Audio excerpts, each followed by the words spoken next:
Yo, salut les gars, j'espère que vous allez bien. Je vous enregistre cet épisode de podcast en direct de Budapest. Et aujourd'hui, j'avais envie de vous faire en fait un épisode un petit peu à l'ancienne. Parce que il y a 2 jours maintenant, j'ai réécouté mon premier épisode du Calivolution, qui est sorti il y a plus d'1 an maintenant.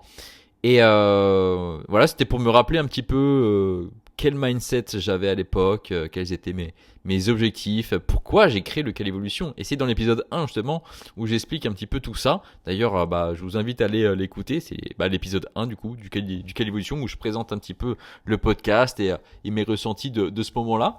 Et je l'ai réécouté et je me suis dit, tiens, j'ai envie de refaire un petit peu un épisode comme ça où je parle de ma life, après je parle tout le temps de ma life, mais je veux dire sans beaucoup de trame, on va pas forcément poncer un sujet aujourd'hui. Aujourd'hui, j'ai surtout envie de vous parler en fait de ma routine actuelle à Budapest en tant que qu'athlète de calisthénie, parce que je m'entraîne pas mal en ce moment, j'ai quand même des bons objectifs, mais aussi en tant que entrepreneur dans la calisthénie. Et je vais vous parler un petit peu de mes petites baisses de motivation, de mes surplus de motivation, de mes doutes, de mes réussites, de mes échecs, etc. Je pense qu'on va pouvoir. Enfin, moi, déjà, ça va me permettre de faire un petit peu le point. Et pour vous, ça va vous permettre d'avoir quelques-uns de mes enseignements de ma propre expérience. Voilà. Et pour toutes les personnes qui m'écoutent pour la première fois, je vous souhaite la bienvenue dans l'épisode 53 déjà du Calivolution, le podcast pour celles et ceux qui veulent progresser en calisthénie, mais aussi devenir une meilleure version d'eux-mêmes. Moi, c'est Matt, coach en calisthénie, mais aussi pratiquant depuis 2013.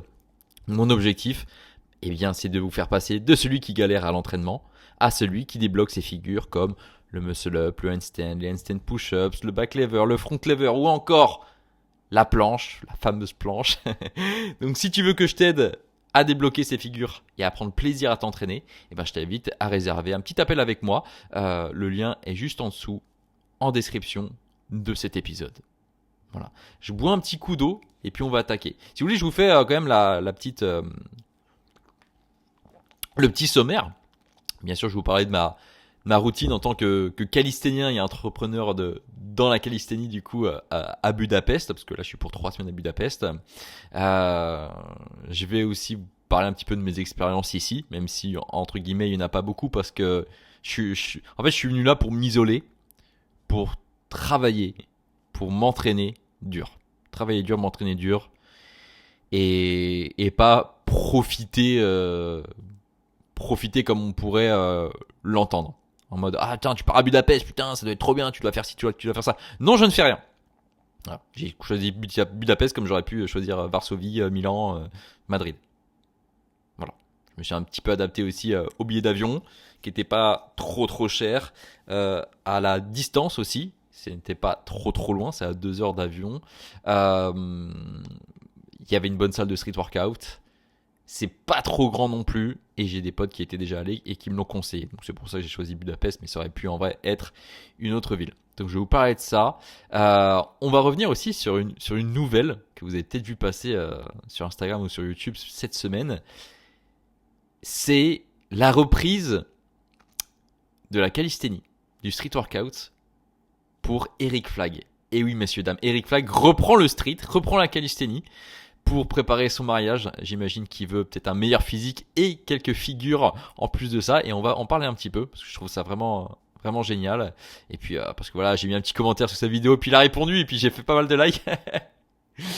Et bien sûr, je vais vous parler de mon nouveau programme d'entraînement. Déjà, quel est mon niveau actuel et qu'est-ce que là j'ai mis en place pour les 4 à 5 prochaines semaines pour continuer de progresser comme je le fais actuellement. Et bien sûr, à la fin, je vais répondre à vos questions, même s'il n'y en a pas beaucoup, très peu même, enfin pas, parce qu'il n'y en a eu qu'une. C'est pas grave, j'aurais dû faire la story bien plus tôt. Voilà. Pour vous parler un petit peu de Budapest, enfin de mon expérience à Budapest, déjà, voilà, pourquoi je suis venu ici. J'en ai déjà un petit peu parlé tout à l'heure. Parce que certains pensent que voilà, je suis complètement libre géographiquement, libre financièrement et que du coup je peux me faire kiffer partout dans le monde. Ce qui est vrai, je l'avoue, ce qui est vrai. Mais des fois, il n'y a pas besoin de partir loin pour vraiment se faire kiffer. Et en fait, moi, j'estime que dans ma vie, il y a des phases. Pour moi, la vie est faite de cycles. Alors, des cycles qui sont potentiellement courts pour certains, 1 mois, 2 mois, 3 mois, quelques semaines, quelques mois, ou alors des fois c'est des années. Comme moi, j'ai eu mon cycle SWA avec ma marque de vêtements qui a duré 5 ans. Voilà. Des fois, j'ai eu un cycle de je suis à Bali, j'ai mon scooter, je suis un digital nomade et tout. J'ai fait ça pendant 3 mois. Et en fait, j'ai des cycles comme ça. Là, je suis rentré dans un cycle depuis que je suis rentré en France, dans un cycle de je sors pas, je sors moins, je fais moins d'activités, je me branle moins les couilles tout simplement, et en fait, je taffe. Pourquoi je taffe? Parce que j'ai une vraie mission, j'ai un vrai objectif pour cette année 2026. Et d'ailleurs, je vous en ai parlé dans l'épisode 50, dans l'épisode 49, pardon, qui est comment réussir son année 2026. Et du coup, je vous parle de mes projets autour de la calisthénie, mes projets business, mais aussi mes projets perso.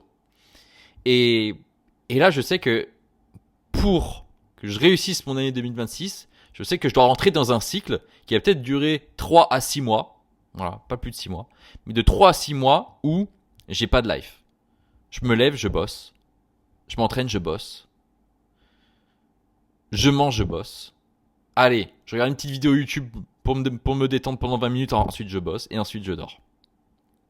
C'est bosser, bosser, bosser, m'entraîner, bosser, bosser. C'est ça mes journées. Et j'ai envie que ça soit ça. Alors certains, vous allez me dire, oh super, la vie de merde en fait. Mais c'est pas ma vie, c'est un cycle. Et pour avoir une meilleure vie, j'estime que j'ai besoin de ce cycle-là. Et je l'accepte. Et c'est moi qui le veux. C'est pas, j'ai pas le choix. Même si oui, je fais en sorte de pas avoir le choix, parce que j'ai certains objectifs dans ma vie perso, dans ma vie pro, en ce moment. Voilà. Donc, quand je suis rentré en France, parce que moi je n'ai pas de chez moi, c'est pour ça que je voyage justement, c'est pour pas prendre d'appartement et d'avoir un loyer à payer, des charges à payer, alors qu'en fait je suis pas là. Donc je bouge beaucoup. Du coup, quand je suis rentré pour les fêtes de Noël, je suis rentré du coup chez ma mère. Donc il y avait mon frère, j'ai vu toute ma famille, etc. Donc c'était cool et je suis resté 4 semaines là-bas dans l'objectif après de rebouger. Donc là c'est Budapest, ensuite je vais aller dans le sud de la France, etc. Et peut-être que je reviendrai peut-être en Bretagne où je prendrai un appartement plus tard. Là je suis encore un petit peu dans le doute. Je sais que je voulais beaucoup voyager cette année, mais j'ai fait les comptes. Ça prend déjà beaucoup de temps et d'énergie, surtout beaucoup d'argent. Voilà. Là, moi, j'ai eu de la chance à Budapest parce que voilà, j'ai eu un loyer à pas trop cher parce que je suis un petit filou, parce que je suis un petit malin et on fait fonctionner un petit peu le réseau, les connaissances. Mais je sais que là, si demain, je sais pas, je vais à Barcelone et que je prends un Airbnb, bah, j'en ai pour 1500 euros par mois déjà. Voilà. Donc derrière, faut quand même faire du chiffre. Vous voyez? Quand en fait juste ton loyer c'est 1500 euros par mois et après bon avec ta bouffe etc et puis tes déplacements tu peux en avoir pour 1000 de plus. Donc c'est 2005 juste pour vivre. Tu mets rien de côté. Donc là, faut quand même faire du chiffre. Faut quand même très très bien vivre. Je n'en ai pas encore les moyens. Même si j'aime bien être dans l'abondance parce que être dans l'abondance, ça crée justement les opportunités derrière. C'est-à-dire que quand je vis comme quelqu'un qui a les moyens, souvent je crée plus d'argent. Voilà. Si je vis comme quelqu'un qui regarde les prix, qui dépense rien du tout, je vais moins en gagner. Pourquoi? Parce que j'agis comme quelqu'un entre guillemets de plus pauvre. Voilà. Mais j'ai envie de switcher là-dessus. Je suis en train de travailler là-dessus en ce moment. C'est-à-dire que j'essaye de vivre, on va dire vraiment très simplement, normalement. Je regarde un peu les prix. J'essaye de pas prendre des trucs trop chers, on va dire. Même si pour la bouffe, en vrai, moi, ça me pose pas de problème de payer pour ça parce que la nourriture, c'est la santé.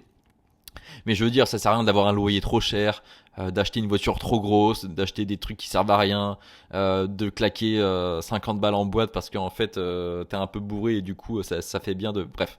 Donc déjà je sors moins, j'achète rien et du coup je vis un petit peu comme ça. Mais j'ai envie de garder quand même une partie de moi qui est un petit peu dans l'abondance. C'est-à-dire que si je me fixe un week-end où là je sais que je bosse pas du tout, je vais profiter à fond. Je vais profiter à fond. Tiens, on se fait un week-end, je sais pas où, ouais, j'ai dit Barcelone. À Barcelone. Ok, bah dans ce cas-là, je prends un vrai hôtel, je me fais des putains de restos, et là je raque. Pourquoi? Parce que ça me fait plaisir. Je vais pas en fait voyager, je vais pas aller dans cette destination-là pour vivre comme quelqu'un qui n'a pas les moyens d'aller là-bas. Donc au final, je n'irai pas là-bas. Vous voyez un petit peu ? Donc voilà, tout ça pour dire que je suis dans un cycle où je travaille beaucoup, où justement j'essaie de me renfermer un petit peu, enfin de me renfermer, c'est-à-dire de me cloisonner un peu, c'est-à-dire que je sors pas beaucoup de chez moi, je suis très concentré, j'ai ma vision de l'objectif et je me donne à 100%. Je me donne à 100%. Dans l'entraînement également, je me donne à 100%. Et j'avance, pour que plus tard, justement, je puisse récolter du coup les fruits de tout ce travail. Vous voyez ? Et moi j'adore en fait cette philosophie d'avoir des cycles en fait dans la vie et d'accepter ces cycles-là. De les accepter. Et là j'accepte en ce moment le fait de pas trop sortir, de travailler 6 à 10 heures par jour. Je parle de deep work, hein. Vous savez ce que j'en pense de ceux qui sont dans des bureaux pendant 8 heures et qui foutent pas grand chose. Je parle vraiment de deep work parce que du coup je traque tout mon temps. Donc c'est du vrai travail. C'est-à-dire qu'en fait quand je regarde des stories sur Insta, ça c'est pas du travail. Ok. Donc si vous le faites au travail, c'est du temps qui n'est pas compté, vous voyez. Donc c'est vraiment du deep work. Ce qui fait que des fois, oui, c'est vrai. Donc là, je bosse jusqu'à minuit tous les soirs et après, je coupe les écrans à minuit. Ce qui fait que des fois, oui, j'ai un peu mal à la tête à la fin de la journée. Mais je sais que je vais pas vivre avec ça. Là, je l'accepte. Et je le fais à fond. Et c'est important de vivre les trucs à fond, les mecs. Souvent, on vous parle d'équilibre, etc. Et c'est vrai, encore il y a quelques épisodes de podcast, je vous disais, là, cette année, moi, j'ai pas envie non plus de bosser comme un ouf. J'ai envie d'avoir ma petite vie pépère, de voyager un petit peu, d'être quand même efficace au travail, à l'entraînement, etc. Mais avoir une vie comme ça. Et ça, je pense que c'est la vie que j'aimerais avoir par la suite. Et pourtant, là, j'ai pas réussi à faire ça. Début janvier, j'étais tellement motivé par le travail que en fait, j'arrivais pas à couper les écrans à 23h tous les soirs. Je me disais, non, là, faut que je bosse. Et je me suis laissé aller. J'ai lâché un peu prise et je me suis dit, ok, là, en fait, mon inconscient est en train de m'emmener vers ce cycle-là où je taffe tard le soir. Tard le soir. Où je sors pas. Je vais pas me regarder un film. Je vais pas regarder des vidéos YouTube pendant 3 heures dans mon lit avec un petit chocolat chaud. Non. Là, je sens que mon corps, mon esprit a besoin d'autre chose. Surtout mon esprit. Parce que le corps, il peut subir un petit peu derrière. Mais c'est ok. Mais c'est ok. Parce que c'est un cycle. Donc, acceptez vos cycles comme ça. Et des fois, vous allez avoir des cycles où vous allez rien branler de la journée. Et souvent, vous allez être frustré de ça. Ah, je branle rien, je suis une merde. Mais si tu acceptes ce cycle-là, qui va peut-être durer 1 semaine, 2 semaines, où tu travailles un peu, mais pas beaucoup. Sur tes projets, tu travailles un peu, mais pas beaucoup. Tu t'entraînes un petit peu moins. En fait, tu vas mieux le vivre si tu acceptes complètement que tu es dans ce cycle-là. Parce que si tu n'acceptes pas, tu vas être frustré. La frustration peut créer aussi derrière du stress, une mauvaise estime de soi, une perte de confiance en soi, etc. Et ça, du coup, pour votre santé mentale, ce n'est pas bon. Pour même votre santé physique, ce n'est pas bon. Et si vous acceptez complètement ce qui vous arrive, vous allez beaucoup mieux le vivre. Et moi, je commence à avoir cette philosophie en fait pour cette année. Alors certes, j'ai une vision de ma vie de cette année. Et ma vision, c'était pas bosser jusqu'à minuit tous les soirs. Je dors et le matin quand je me lève, j'ouvre le PC et je me remets à bosser. Parce que moi, je veux pas vivre comme ça. Mais là, en ce moment, je suis trop motivé pour le faire. Je sais pourquoi je le fais. Il y a des gens qui me font confiance pour que je le fasse. Donc en fait, let's go. Je mets toute mon énergie, toute ma fucking énergie, je la mets là-dedans. Dans le fait d'accompagner mes élèves. Dans le fait de trouver des nouveaux élèves. De créer encore du contenu. De créer ces podcasts-là. De faire des lives de 2 heures avec mes élèves comme je l'ai fait en fait hier. Parce que hier, du coup, j'ai fait un live de 20h à 22h avec mes élèves. On était 13. C'est génial. C'est-à-dire que là, en fait, donc 13 avec moi. Donc il y avait 12 de mes élèves qui me font confiance pour que je leur apprenne la calisthénie en live. Donc j'étais là, j'étais présent. Et pour ceux qui voulaient rester un petit peu plus loin, je suis resté jusqu'à 22h. Et à la fin, on n'était plus que 5, parce que forcément, les gens ont aussi une vie. Je leur demande pas d'être comme moi, parce qu'en ce moment, j'ai pas de vie, quoi. Mais je l'accepte. C'est bon, j'ai eu une putain de live pendant quelques mois. Là, c'est bon, là, je peux m'enfermer un petit peu pour lock-in et pour tryhard un petit peu. Ça fait du bien. Enfin, moi, ça me fait du bien de bosser à fond comme ça. Et c'était génial. Et je me suis donné à 100%. Ensuite, 22h, j'ai mangé. J'ai regardé une petite vidéo YouTube, ça a duré 20 minutes. Alors qu'avant, j'aurais pu me faire un film en mode hop, allez, fin de journée, 1h30 de film, et après dodo. Non, j'ai regardé 20 minutes de vidéo YouTube. Ma bouffe était déjà prête parce que souvent je prépare pour 2 jours de suite. Donc ma bouffe était déjà prête. J'ai mangé et ensuite j'ai refait du coaching. Et j'ai encore délivré mes élèves parce que du coup, il fallait faire des analyses techniques, répondre à machin. Voilà. J'ai fait ça jusqu'à minuit. Et ensuite, je suis allé dormir. Ce matin, en me levant, j'ai réouvert mon PC et j'ai refait du coaching. Bon, bien sûr, je fais pas que ça de mes journées. Là, j'ai le temps du coup de faire cet épisode et il me tient à cœur et j'essaie de vous apporter un maximum de valeur gratuitement aussi à travers tous mes épisodes de podcast. D'ailleurs, il y en a quand même 52 au total, enfin 53 avec celui-là des épisodes de podcast. Donc, pour toutes les personnes qui me disent « Ah Matt, j'aimerais un conseil sur machin, machin », regardez les titres des épisodes de podcast et vous allez sûrement trouver beaucoup de réponses dedans. Par exemple, ouais, mais le coaching, ça sert à rien. Ah bah tiens, regarde, j'en ai fait un épisode de podcast. C'est l'épisode, tiens, 40, le coaching en calisthénie, une arnaque. Bam, tu regardes ça. T'es en perte de motivation, épisode 38, motivation vs discipline. Le secret pour vraiment atteindre ses objectifs. T'as peur de perdre du muscle en ce moment parce que tu t'es mis 100% à la calisthénie, et bah t'écoutes l'épisode 32. La calisthénie fait perdre du muscle, pour interrogation. En ce moment, t'as l'impression de rester un peu débutant alors que tu t'aimerais vraiment progresser. Bah écoute l'épisode 25. Comment rester débutant toute sa vie en calisthénie. Voilà. Tu t'entraînes en combo, bah écoute cet épisode là aussi. S'entraîner en combo. Vous voyez ? Ouais, mais je récupère mal en ce moment, je sais pas ce qui m'arrive. Épisode 20. 2 heures. 2 heures sur l'art de la récupération. Pour mieux progresser en calisthénie.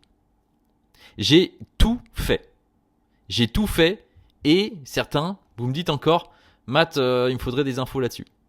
Regardez tous les titres des épisodes que j'ai fait et prenez le temps, allez marcher, posez-vous et regardez juste, je sais pas, par la fenêtre ou devant vous et prenez 1 à 2 heures de votre temps pour en apprendre davantage grâce à un épisode de podcast. Au lieu de regarder des TikTok de mecs qui font des full planches sur 2 doigts et des sats, prenez plus le temps. Ok ? D'ailleurs, ça, on pourra y venir. De prendre le temps. Parce que souvent, vous voulez tout de suite. Et le fait de tout vouloir tout de suite, c'est ça qui vous ralentit. Vraiment. Donc voilà un peu ma routine. Donc je me lève le matin, souvent vers 8h30. Parce que je m'endors après minuit et demi, je pense. Donc ça me fait 8 heures de sommeil quand même. Ouais, je dors quand même 8 heures, donc je dors très bien. 8h30 debout. Je fais une petite marche. Donc là, j'ouvre pas le téléphone. Surtout les mecs, n'ouvrez pas le téléphone. Là, c'est marrant, c'est magique que tout le monde en parle. Ah ouais, faut surtout pas ouvrir le téléphone le matin, sinon ça vous donne des mauvaises ondes, etc. Alors quand je dis des mauvaises ondes, je parle pas des ondes du téléphone. En mode ça vous donne entre guillemets de mauvaises raisons de vous lever. En mode putain, ok, je me lève parce qu'il y a mon téléphone. Non, vous n'ouvrez pas le téléphone. Moi, je coupe juste mon alarme. Voilà. Je pose mon téléphone et je vais marcher dehors. Je fais un tour le tour de mon quartier à Budapest. En plus, il fait un peu froid, il fait un peu humide. Là, il fait pas beau aujourd'hui, par exemple, donc c'est pas très agréable. Mais au moins, je sors dehors. Je fais l'effort d'aller dehors. Donc en fait, quand tu fais l'effort de faire un truc que t'as pas envie comme ça dès le matin, bah déjà, en fait, tu vois, t'es dans ce mindset de, ok, bah je vais tout défoncer aujourd'hui. Donc je fais un tour et ensuite, j'ouvre mon PC. C'est là où je regarde un petit peu les statistiques du podcast, que ça soit sur Spotify ou sur YouTube. Je regarde un petit peu les messages sur Insta. Et là, je bosse direct. Attends, mais Matt, je sais pas, tu te poses pas avant, tu te poses pas, je sais pas, tu prends pas un petit café, machin. Non, j'attaque direct. Je perds pas de temps. Coaching. Je parle avec vous beaucoup sur Insta en ce moment aussi. Beaucoup avec vous. Donc beaucoup de messages, beaucoup de conseils, etc. Ensuite, en fait, c'est que ça. Hein. C'est coaching, du coup prospection, donc en gros je vous parle pour voir si vous avez des problématiques ou non, pour pouvoir voir si je pourrais vous aider par la suite. Voilà. Les appels quand j'ai des appels, les lives quand je fais des lives, et aussi plus côté marketing et stratégie business, parce que voilà, je suis en train de faire grossir l'activité en ce moment, donc je mets des choses en place, des workflows, des Là, je vais mettre en place bientôt un school. Pour les gens qui ne connaissent pas, c'est une plateforme qui sera complètement gratuite où vous aurez accès justement à, j'allais dire de la connaissance, pas du tout, parce que toute la connaissance, en fait, elle est déjà sur mes podcasts. Là, vous aurez accès à plutôt mes mécanismes qui seront applicables au plus vite à l'entraînement pour aller débloquer soit votre stagnation ou optimiser du coup vos entraînements pour aller chercher les figures que vous êtes en train de bosser. Ça peut être la planche, les handstand push-ups, les 90 degrés push-ups, le front lever, le back lever, etc., etc. Donc là, je vais faire 2 ou 3 modules pour vous expliquer concrètement ce que vous devrez mettre en place au plus vite. Voilà, et je vais faire ça dans un school. Ça, vous pourrez le rejoindre, mais je vous en parler dans les prochains épisodes. L'objectif, c'est pas de faire une énième formation comme certains ont et comme j'ai fait, où en fait c'est littéralement de la branlette intellectuelle, c'est-à-dire qu'il n'y a rien d'applicable. En mode oui, on t'explique la calisthénie. Ok, bah moi les gars, je vous le fais déjà là bien gratuitement dans ces épisodes de podcast avec un petit peu de divertissement en plus. Donc c'est pas pour que je vous fasse des vidéos en mode alors la calisthénie c'est de la force. Alors et c'est pas de l'hypertrophie. Alors non, c'est bon. Maintenant on attaque vraiment. Ok, là Matt, qu'est-ce que je fais à l'entraînement aujourd'hui? Quelles sont les principales erreurs que je fais, Matt? Dis-moi, dis-nous. Et ça, en fait, je vais vous le faire en vidéo parce qu'en podcast, c'est toujours difficile. Ok, je vais peut-être vous parler un petit peu technique, etc. aussi. Ce qui est un gros point, la technique. Voilà. C'est peut-être un point où je passe le plus de temps avec mes élèves, c'est la technique. Là où je leur fais des analyses techniques bien poussées avec leurs vidéos, etc. Voilà. Donc voilà ce que je fais dans ma journée. Et bien sûr, je vais m'entraîner. Alors soit je vais m'entraîner plutôt le matin vers 11h, 11h30. Comme ça, c'est fait pour la journée. Après, je suis focus sur le taf. Ou alors c'est plus en fin de journée si je m'entraîne avec d'autres personnes. Comme le owner de la salle de calisthénie dont je vais à Budapest. Qui est... je vous parle de cette salle-là, en fait, les mecs. C'est vraiment une salle super. Au début, je me suis dit, putain, mais si je vais à Budapest, je vais m'entraîner où? Je regardais les salles de sport et je voyais qu'il n'y avait rien pour la calisthénie, pour le street et tout. J'étais en mode, putain, je vais pas m'entraîner dehors quand même. Et en fait, je me suis un peu plus renseigné. Et si, j'ai vu qu'il y avait quand même une salle dédiée à la calisthénie. À vous rappeler, dans les derniers épisodes où je vous parlais de Bali, je disais, ouais, le meilleur endroit pour faire de la calisthénie, c'est à Bali. Les salles, elles sont insane. Là, cette salle est vraiment insane et vraiment destinée à la calisthénie. Vraiment. Street workout en général. C'est-à-dire street lifting, set and reps, donc endurance, statique et agilité. Donc freestyle en général. Il y a tout. Voilà. Et en fait, je regarde sur Instagram et je fais, mais je suis sûr qu'il y avait une salle en fait. Et j'arrive à retrouver du coup le Instagram d'un mec qui s'appelle Tommy. Et Tommy, en fait, il a créé une page que vous connaissez peut-être sur Instagram qui s'appelle Beast of Static, qui a plus de 100 000 abonnés, qui repartage en fait tous les plus grands athlètes de statique en calisthénie du monde. Et du coup, ce mec-là a créé sa salle, qui s'appelle aussi Beast of Static Gym. BOS. Beast of Static, BOS Gym. Donc Boss Gym. Et je vois ça, je suis putain, mais c'est quoi cette dinguerie? Il y a barre parallèle, barre de traction, il y a toutes les push-up bars que tu veux, une static bar, donc une barre assez large pour faire tout ce qui est SAT, etc. Et je me dis, mais attends, mais là par contre, c'est génial. c'est vraiment génial. C'est-à-dire que là, moi, tous les jours, je peux m'entraîner dans une salle adaptée à ça, avec des gens qui font ça. C'est peut-être le meilleur moyen de progresser, en fait. Tu vois, l'environnement, ça peut faire beaucoup de choses. Je dis pas que ça fait tout. C'est-à-dire que si toi déjà t'arrives pas à te motiver tout seul, c'est pas parce que tu vas t'entraîner avec d'autres personnes qui font la même discipline que toi que tu vas obligatoirement progresser. Mais ça peut être un boost. C'est-à-dire que si toi déjà t'es bien discipliné à aller t'entraîner tout seul et qu'en plus de ça là, on te change ton environnement et on te met dans un environnement avec des gens qui veulent progresser, qui veulent performer dans une salle de calisthénie, bah en fait ça décuple. Ça décuple. C'est encore mieux. Tu sais, tu prends l'exemple, je sais pas, d'un mec qui commence à courir, qui est nul encore. Pour courir, tu lui mets les meilleures chaussures du monde pour mieux courir. Ça va pas changer grand chose. Enfin, c'est pas non plus insane, tu vois. Par contre, tu prends un mec qui est trop fort en course à pied. Tu lui fais passer de ses chaussures classiques à des vraies chaussures. Là, ça peut vraiment booster sa performance. Il va prendre encore plus de plaisir. Alors qu'en fait, un débutant, ça va pas forcément, il prendra pas plus de plaisir. Oui, il va dire, des chaussures, c'est des chaussures, mon pote. Voilà. Comme nous, quand on s'entraîne en calisthénie, tu vois des débutants qui s'entraînent en calisthénie, tu leur mets une static bar du coup pour faire du front, etc. Ils vont dire, ouais, enfin c'est comme une barre de traction normale quoi. Et non, quand t'es à mon niveau, quand ça fait 12 ans que tu fais de la calisthénie et qu'on te met une static bar, tu dis, ah oui, là je vais pouvoir faire beaucoup de choses et je vais vraiment performer avec du matos comme ça. Vous voyez? Donc moi ça m'a fait ça. Je suis arrivé là-bas, j'ai fait, ok. Ça fait plaisir. Alors il y a des très débutants qui viennent faire des cours personnalisés avec les coachs de là-bas. Donc en fait, t'as des darons de 45 ans qui apprennent à faire des tuck planches. Je trouve ça génial, hein, c'est trop bien. Des meufs qui apprennent à faire des tractions, des muscle up. Des plus jeunes, donc que ce soit meufs ou mecs qui apprennent à faire des semi-planches, donc planches bras pliés, des handstands, etc. Et en fait, il y a un petit peu de tout comme ça. Enfin moi je trouve ça génial parce que je suis amoureux de la calisthénie et de voir une vraie salle adaptée à cette discipline et de voir du coup des gens qui ne connaissent pas la discipline venir l'apprendre avec des coachs personnalisés et spécifiques à la calisthénie dans une salle de calisthénie. Je me dis qu'en fait eux déjà ils ont tout compris et c'est une des meilleures choses pour le développement de notre sport.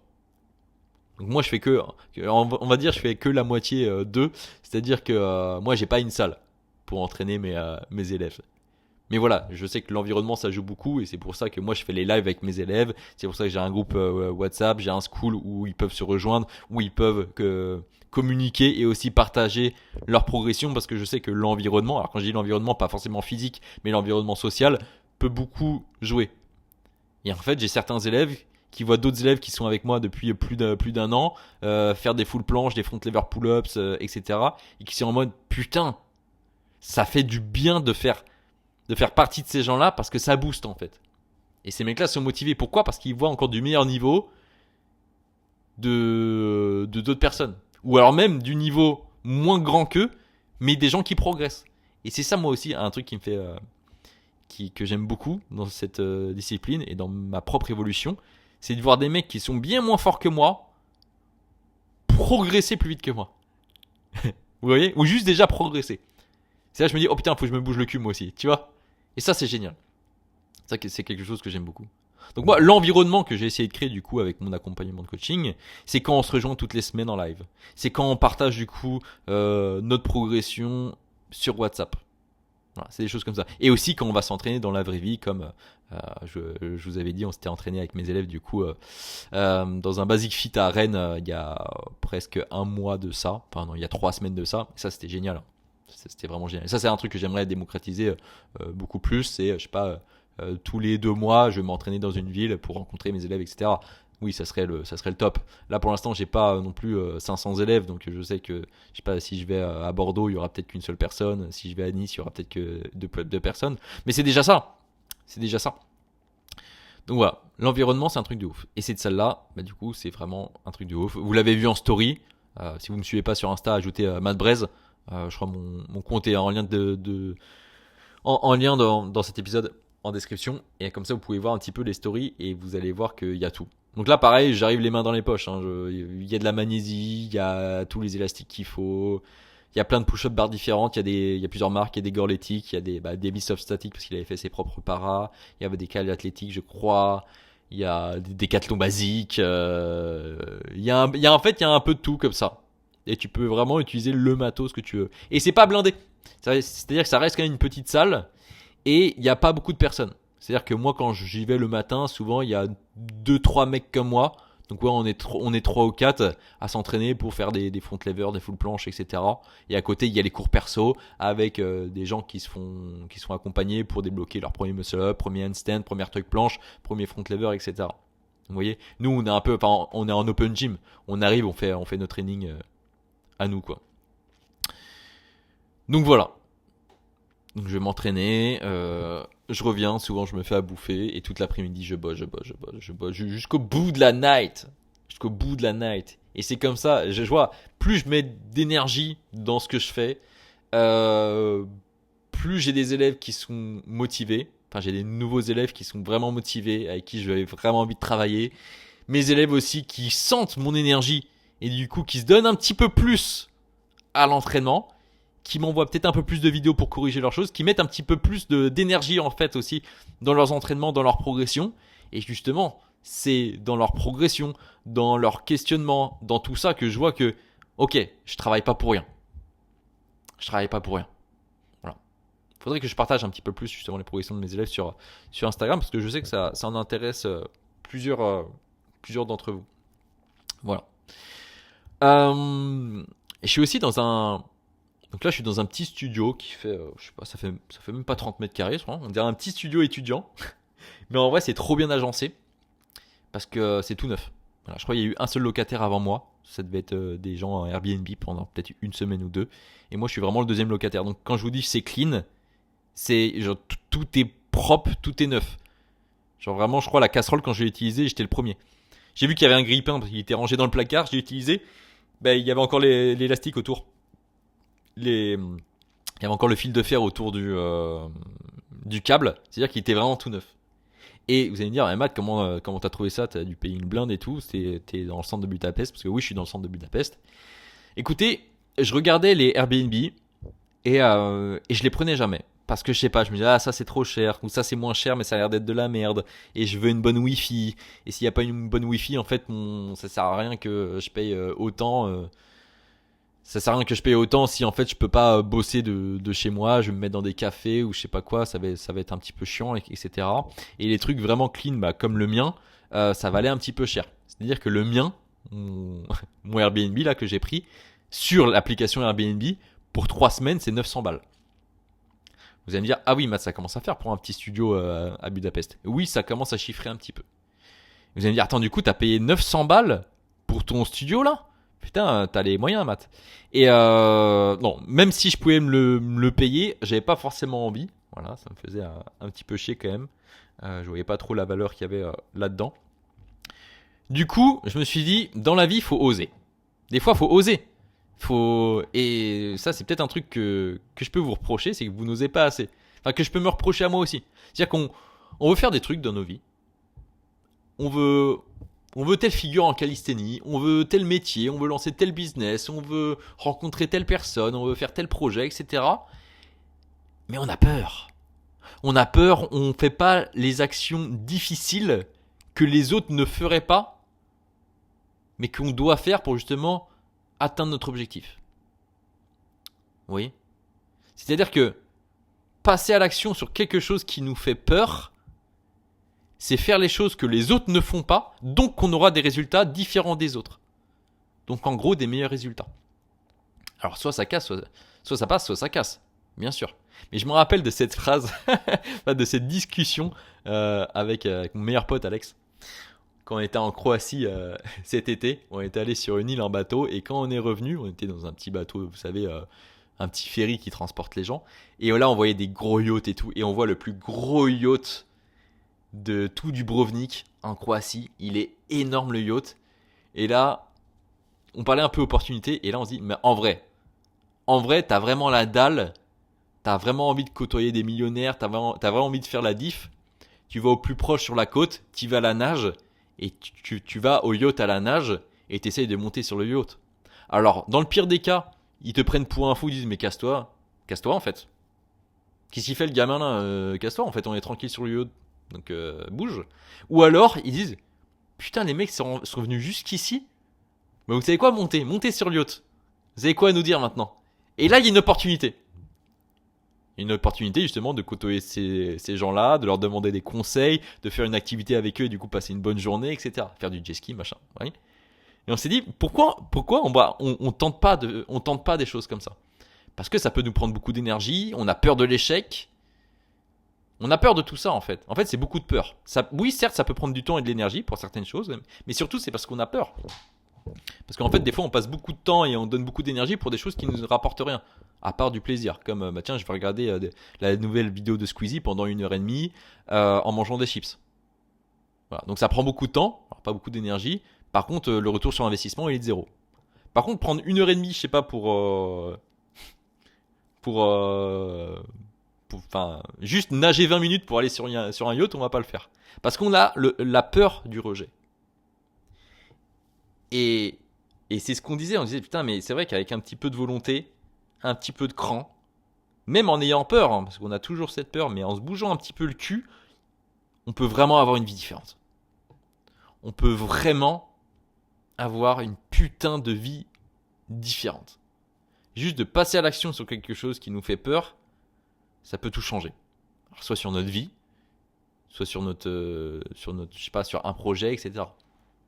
Voilà. Comme pour certains, c'est se lancer sur les réseaux sociaux. C'est putain, j'ai peur, mais en vrai, oui, t'as peur, parce que tout le monde a peur. Mais si tu le fais, tu vas faire déjà mieux que les 100 personnes à côté de toi qui veulent se lancer, mais qui se lancent pas. Toi, au moins, tu vas te lancer. Vous voyez ? Moi, par exemple, en calisthénie, c'est quelque chose que je vois beaucoup avec mes élèves, c'est de se lancer dans un accompagnement. La peur de, justement, mettre un billet sur la table pour rejoindre un coach et avoir la peur de ne pas avoir les résultats, c'est cette peur-là qui fait que vous allez passer à l'action. Vous allez vous mettre à 100%. Le coach va se mettre à 100%. Il va se passer une synergie. Il va se passer quelque chose qui va faire que vous allez débloquer vos figures dans les prochaines semaines, les prochains mois. Ou changer complètement votre façon de vous entraîner. Changer complètement la vision que vous avez de l'entraînement en calisthénie. De casser une stagnation. De progresser plus vite. Vous voyez ? Mais cette peur-là, qui est totalement légitime, c'est ça qui va faire que ce que vous allez faire, ça va être complètement différent des autres. Et que vous allez avoir de meilleurs résultats. Oui. Moi, je l'ai fait aussi parce que là, j'ai repris un accompagnement avec Ethan qui m'avait accompagné justement à développer mon activité de coaching. Et j'ai repris avec lui. Là, par contre, les mecs, c'est un autre délire. Pourquoi ? Parce que c'est un coût à 5 chiffres. Vous voyez ? Donc là, oui, il y a de la peur. Il y a de la peur de regretter. Il y a la peur de ne pas avoir les résultats. Mais je fais quelque chose que la plupart des gens n'osent pas faire. C'est mettre cet argent sur la table. Et de bosser comme un ouf pendant les 3-6 prochains mois. Qui est capable de faire ça ? Pas beaucoup de monde. Ceux qui le font, comme de par hasard, ils ont des résultats. Bon. En vrai, pourquoi je n'aurais pas de résultats ? Pareil en calisthénie. Ouais, mais je m'entraîne au feeling, je stagne un peu, mais t'inquiète. Ok. Ceux qui revoient tous leurs entraînements, qui se font une prog, qui vont écouter mes épisodes de podcast, qui vont faire une programmation, qui vont potentiellement me l'envoyer sur Insta en mode Matt, est-ce que je peux avoir un petit retour sur ma programmation ? Moi, ça me prend 2 minutes, les gars, ça me pose aucun souci. Au contraire, ça me fait plaisir. Je vous fais un petit retour. Ok, bon bah je suis sur la bonne voie. Oui, vas-y, teste.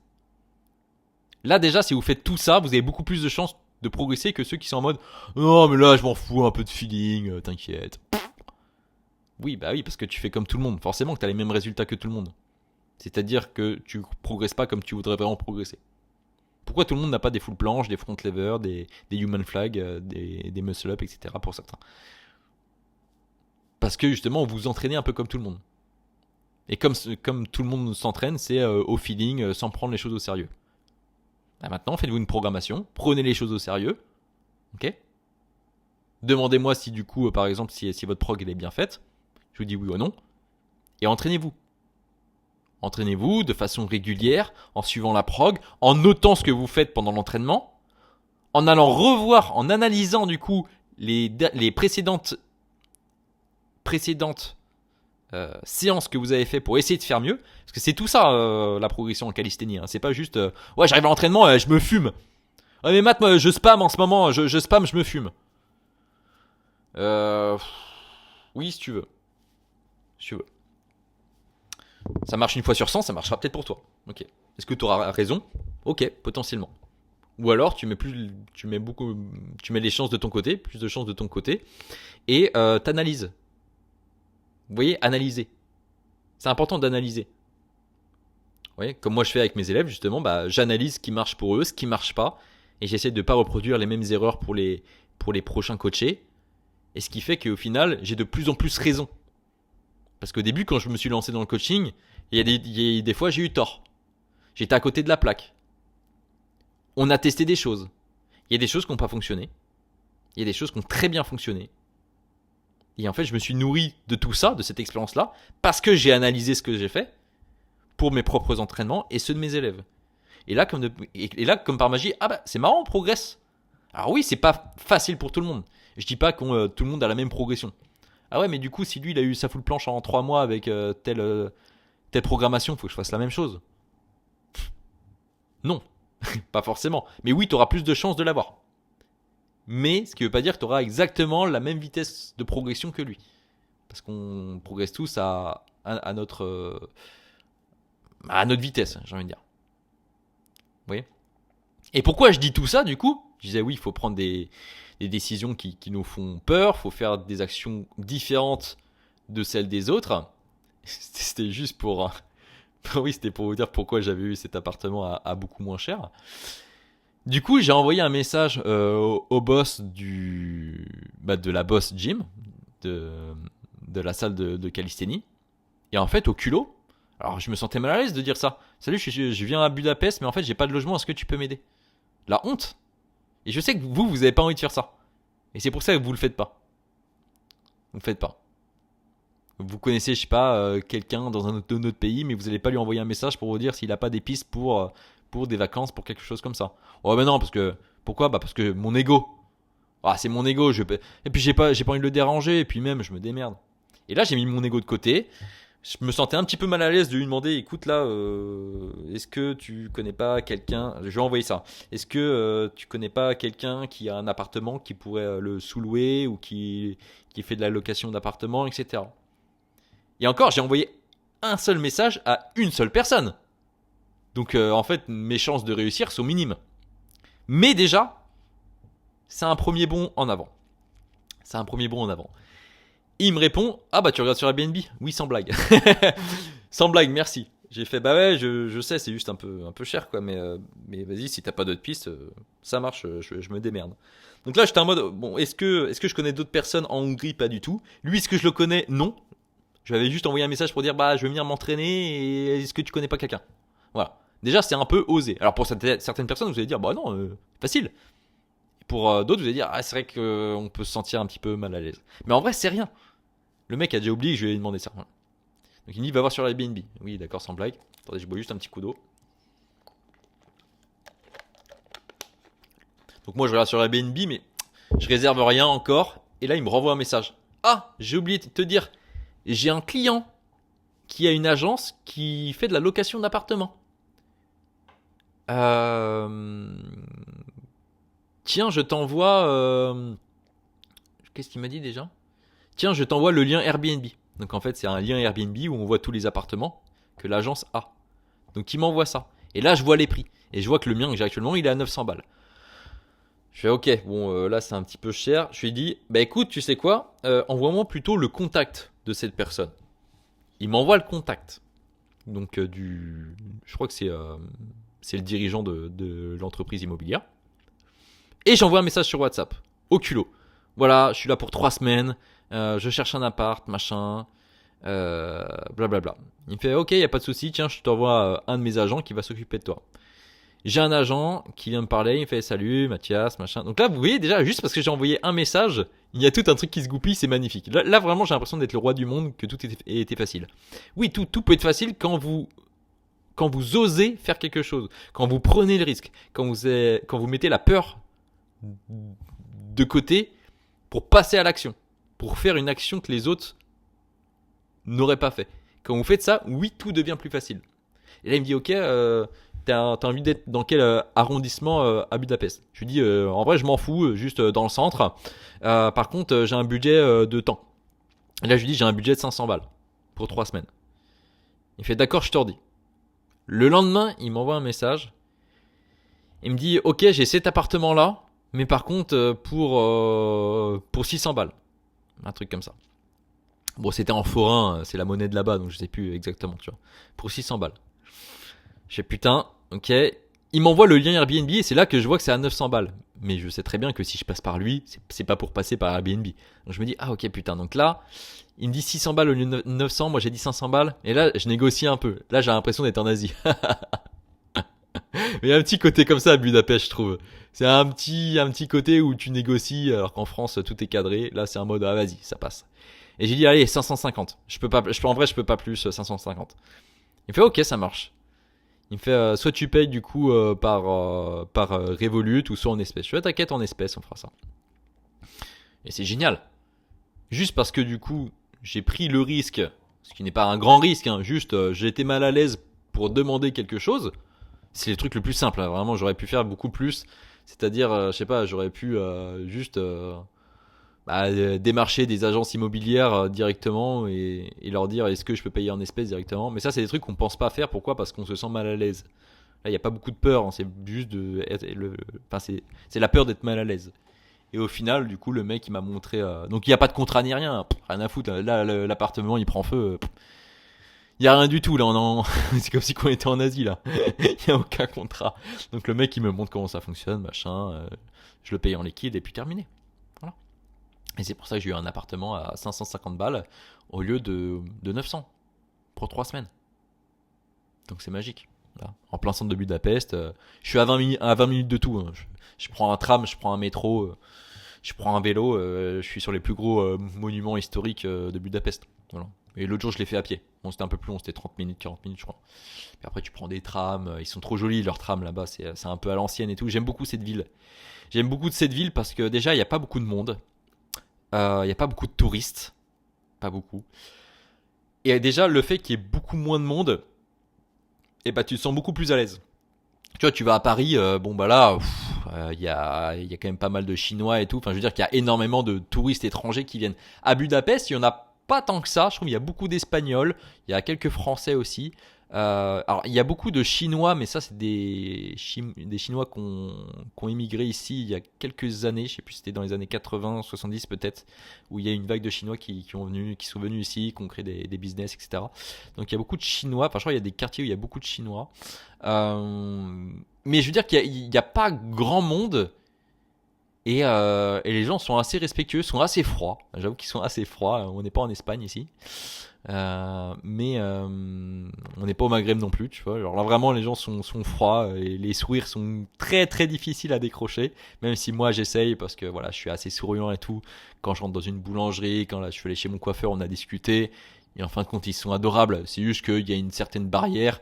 Et eux, en fait, dès que t'es étranger, bon bah ils te mettent dans une case. Tu vois, en mode oui, t'es chez nous, tu redescends. Tu vois, tu respectes, tu fermes ta gueule. Donc ils sont très, je pense très patriotes, très communautaires, ce que je respecte tout à fait. Et au final, quand tu commences à discuter avec eux, alors ils sont pas très avenants, ça je l'ai remarqué justement dans la salle où je vais m'entraîner, ils sont pas très avenants, c'est à toi d'aller. Donc si t'es déjà renfermé sur toi-même, dis-toi que tu vas parler à personne. Si t'es du genre à faire des efforts, à poser des questions, à avoir le sourire, à faire des poignées de main, ils vont pas la refuser. Mais ça sera pas les plus grands parleurs. Alors pourtant ils parlent très bien anglais, donc il n'y a pas la barrière de la langue, hein. Ils parlent très très bien anglais, pas tous mais la plupart, beaucoup mieux qu'en France déjà. Moi mon coiffeur au bout de ma rue, il m'a dit, il m'a dit hier, parce que je suis allé hier, il m'a dit mais pourquoi en France vous êtes des bites en anglais? Parce qu'il y a pas mal de Français, c'est vrai, qui viennent en vacances à Budapest, mais pourquoi vous savez pas parler chez mes mecs, il y a déjà à l'école l'anglais c'est nul et dès qu'on part de l'école on arrête d'apprendre. C'est putain c'est bizarre et tout parce que et c'est vrai que eux ils ont un très bon accent déjà. Donc déjà qu'ils se démerdent très bien en grammaire etc. Ils ont un très bon accent en plus de ça. Du coup ça fait que tu les comprends très très bien en anglais. Eux ils ont du mal un peu parce que toi tu sors ton accent français tu vois. Donc voilà pour. Alors j'ai pas trop fréquenté de monde ici, hein, à part mon coiffeur, les gens dans les magasins et puis les gens à la salle. Bon en vrai, hein, ça fait qu'une semaine et demie que je suis là, hein, donc c'est déjà très bien. Donc je sais qu'ils sont un peu froids, voilà un petit peu dur à déclencher les la parole, est un peu dur à déclencher, mais au final ils sont quand même adorables. Un petit peu on dirait ils ont un peu des cœurs de pierre tu vois, ils sont un peu durs tu vois, un peu durs, que ça soit les meufs comme les mecs. Je sens qu'il y a ce truc de on commence vraiment à être dans les pays de l'Est, vous voyez, il fait froid et pourtant je ressens pas le froid, voilà. Dans tous les cas on prend des douches froides et on mange du cochon pimenté, voilà. D'ailleurs, je vais vous raconter un petit peu ma. Et après, on va parler un peu plus calisthénie, mais là, je vous raconte un petit peu du coup ce que j'ai fait dimanche. Parce que dimanche, J'ai pris une petite après-midi pour aller visiter 2-3 trucs, enfin pour bouger, pour manger un petit peu local, etc. Et après, je vais vous parler justement du retour d'Eric Flag et de ma nouvelle programmation quand même, parce que c'est ça qui va être intéressant. Ah ouais, ça fait déjà 49 minutes. J'ai pas vu le temps passer, désolé. Bon, pour ça, je vous ai dit, j'ai envie de faire un épisode un peu à l'ancienne où je parle de ma life et tout. Et je vous raconte un petit peu mon expérience, quoi. Voilà. J'ai essayé de trouver du coup des podcasts qui parlaient de Budapest. Bah, il y en a pas. Ou alors c'est des trucs, enfin c'est des touristes, tu vois, c'est touristes. Ah, je suis allé à Budapest, je suis allé dans tel bar, c'était trop bien. Après on allait au jazz bar, on a fini à 5h du M. Je m'en bats les couilles. Je m'en bats les couilles. Parlez-moi de la vraie vie, quoi. Du coup, dimanche, je me dis, vas-y, il fait plutôt beau. Voilà, un peu middle, mais je me dis, voilà, il faisait froid, mais il faisait beau. Je me dis, tiens, je vais marcher un peu. Et puis je pense que je vais me faire un petit resto classique d'ici. Donc qui n'est pas un McDonald's ou un Burger King. Parce que putain. Par contre, il y a quand même du fast food. Bon, après, on est dans une capitale. Vous allez à Paris, il y a aussi des McDo partout. Mais là, c'est vrai que tous les 500 mètres, il y a un McDo. C'est ouf. Donc je l'ai goûté le McDo l'autre soir parce que voilà, j'avais pas fait les courses, j'avais rien à manger et il était bientôt minuit donc je me suis fait un domac. Et pas ouf. Pas ouf, un peu sécos. Voilà. Après moi j'en mange très rarement mais je sais que quand je me fais un McDo en France, je me prends un Royal de luxe, la sauce elle est extra et c'est bon quoi. Bon là c'est sec et voilà, c'était un peu sec quoi. Et en fait dimanche, je sors de chez moi, je marche dans la rue qui est à la sortie de chez moi et au bout de ma rue en fait j'ai une église. Vous l'avez peut-être vu en story hier justement quand je vous demandais de me poser des questions pour cet épisode de podcast, j'ai mis la photo de cette église qui est très jolie même si ça fait vraiment pays de l'Est, on va dire que c'est une église en briques rouges en fait, mais elle est très jolie et j'ai remarqué parce que j'ai fait pas mal d'églises, il fait très sombre dans les églises ici. C'est très très sombre. On n'a pas des grands vitraux comme nous en France avec des vitraux qui sont illustrés pour illustrer un petit peu la Bible, enfin l'aventure de Jésus, des guerres, des croisades, etc. Ici en fait les vitraux sont assez petits et ils sont de couleur unie. Mais souvent en fait c'est juste blanc ou un peu grisâtre ou d'une couleur. Mais il n'y a pas tous ces grands vitraux qui racontent des histoires comme nous en fait dans toutes nos églises. On a ces grands vitraux justement qui sont très jolis d'ailleurs. Et ça c'est un vrai savoir-faire européen, enfin surtout français. J'avais déjà vu un reportage là-dessus sur un artisan qui réparait les vitraux. Donc un vitrail qui est cassé, il devait retrouver la même teinte de couleur. Donc en fait, il avait beaucoup de teintes de couleur dans son atelier et il refaisait du coup les illustrations avec une illustratrice qui bossait avec lui. Enfin bref, c'est un travail de fou à l'ancienne. Et ici, en fait, j'ai pas retrouvé ça. Les illustrations sont surtout au niveau des dômes, s'il y a des dômes. Ou sur des tableaux, parce qu'il y a beaucoup de tableaux, etc., mais pas forcément sur les vitraux. Et du coup, je passe à côté de cette église, et je me suis toujours dit, quand je passais devant, parce qu'elle était tout le temps fermée, je me disais, ah putain, je serais bien rentré, c'est dommage qu'elle soit fermée. Là, on est dimanche, il est 11h30 et quelques, et bah c'est la messe. C'est la messe du dimanche. Et j'ai hésité à rentrer, parce que la messe avait déjà commencé. En plus, c'est une messe hongroise, donc moi qui va jamais à la messe en plus, parce que je suis pas du tout pratiquant, mais ça m'intrigue beaucoup et j'ai envie de participer à ça. J'ai jamais trop osé en France et puis t'oublies, puis en fait t'y vas pas. Et là, c'était en face de moi, il y avait la messe en face de moi. Sauf que tout le monde était rentré, il y avait même des gens qui étaient debout au niveau de l'entrée, parce qu'en fait il y avait beaucoup trop de monde dans l'église pour les places assises. Donc là, je suis en mode, ok, est-ce que je rentre? Et je vois, il y a un mec derrière qui commence à venir vers moi pour rentrer dans l'église. Bon bah du coup je prends les devants, je voulais pas le laisser rentrer avant moi, du coup j'ai fait bon vas-y je rentre et puis je lui tiens la porte et il me dit merci en hongrois, je sais même pas comment on dit, c'est très compliqué leur langue. Et là je me retrouve dans une église avec des compatriotes, qui ne sont pas les miens mais des compatriotes hongrois de Budapest. Donc, il y a beaucoup de personnes âgées. Parce que j'ai l'impression que l'église, c'est vieillissant. Mais il y a quand même des jeunes de mon âge, que ce soit des hommes ou des femmes de mon âge, solo. Il y a aussi des jeunes familles. Et très peu d'enfants. Et qui sont en train d'écouter le prêtre. Alors, je ne comprends rien à ce qu'il disait. Je ne comprends rien. Je sais qu'il racontait des versets de la Bible ou ce genre de choses. Il y a eu pas mal de prières. Il y a eu certains chants. Donc moi, j'étais là et j'étais omnibulé. Parce que la messe était belle. Franchement, elle était belle. Et en fait, je me sentais bien. Tu sentais qu'il y avait... comment dire, parce que c'est un peu de l'inconscient. C'est-à-dire que les gens qui étaient là, je dis pas forcément qu'ils étaient bons, etc. Je les connais pas, même si normalement s'ils sont à l'église, c'est que ce sont des gens bons. Euh, mais pas des jambons que tu achètes au supermarché, que tu mets dans ta raclette. Hein. Des bonnes personnes. Et du coup, j'étais entouré de ces Hongrois à écouter cette messe, mais je comprenais rien. C'était très sombre. Et en fait, le prêtre, au fond de l'église, il était illuminé justement par un projecteur. Voilà. Mais un projecteur pas blanc, mais jaune. Ce qui faisait que ça faisait comme un tunnel de vision.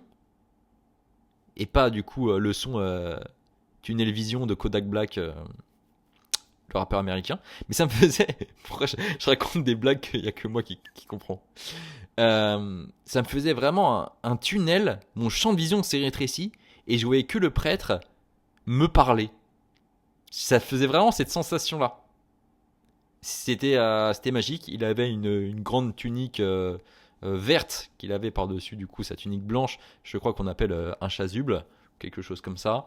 Et du coup, c'était très beau, même si je comprenais rien. L'église est très très belle, même si ça manque de vitraux, etc. Les chants étaient beaux.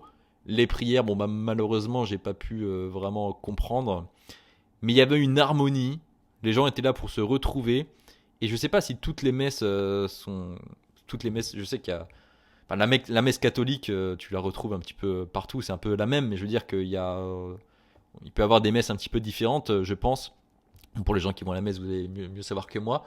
Et en fait, à un moment, il dit un truc, le prêtre, et là, tout le monde se retourne derrière, ou regarde à gauche, à droite, et tend la main pour saluer son prochain. Et je pense que c'est ça, c'était un mode. À la fin de la prière, il y a ce truc, serrez la main de votre prochain, etc.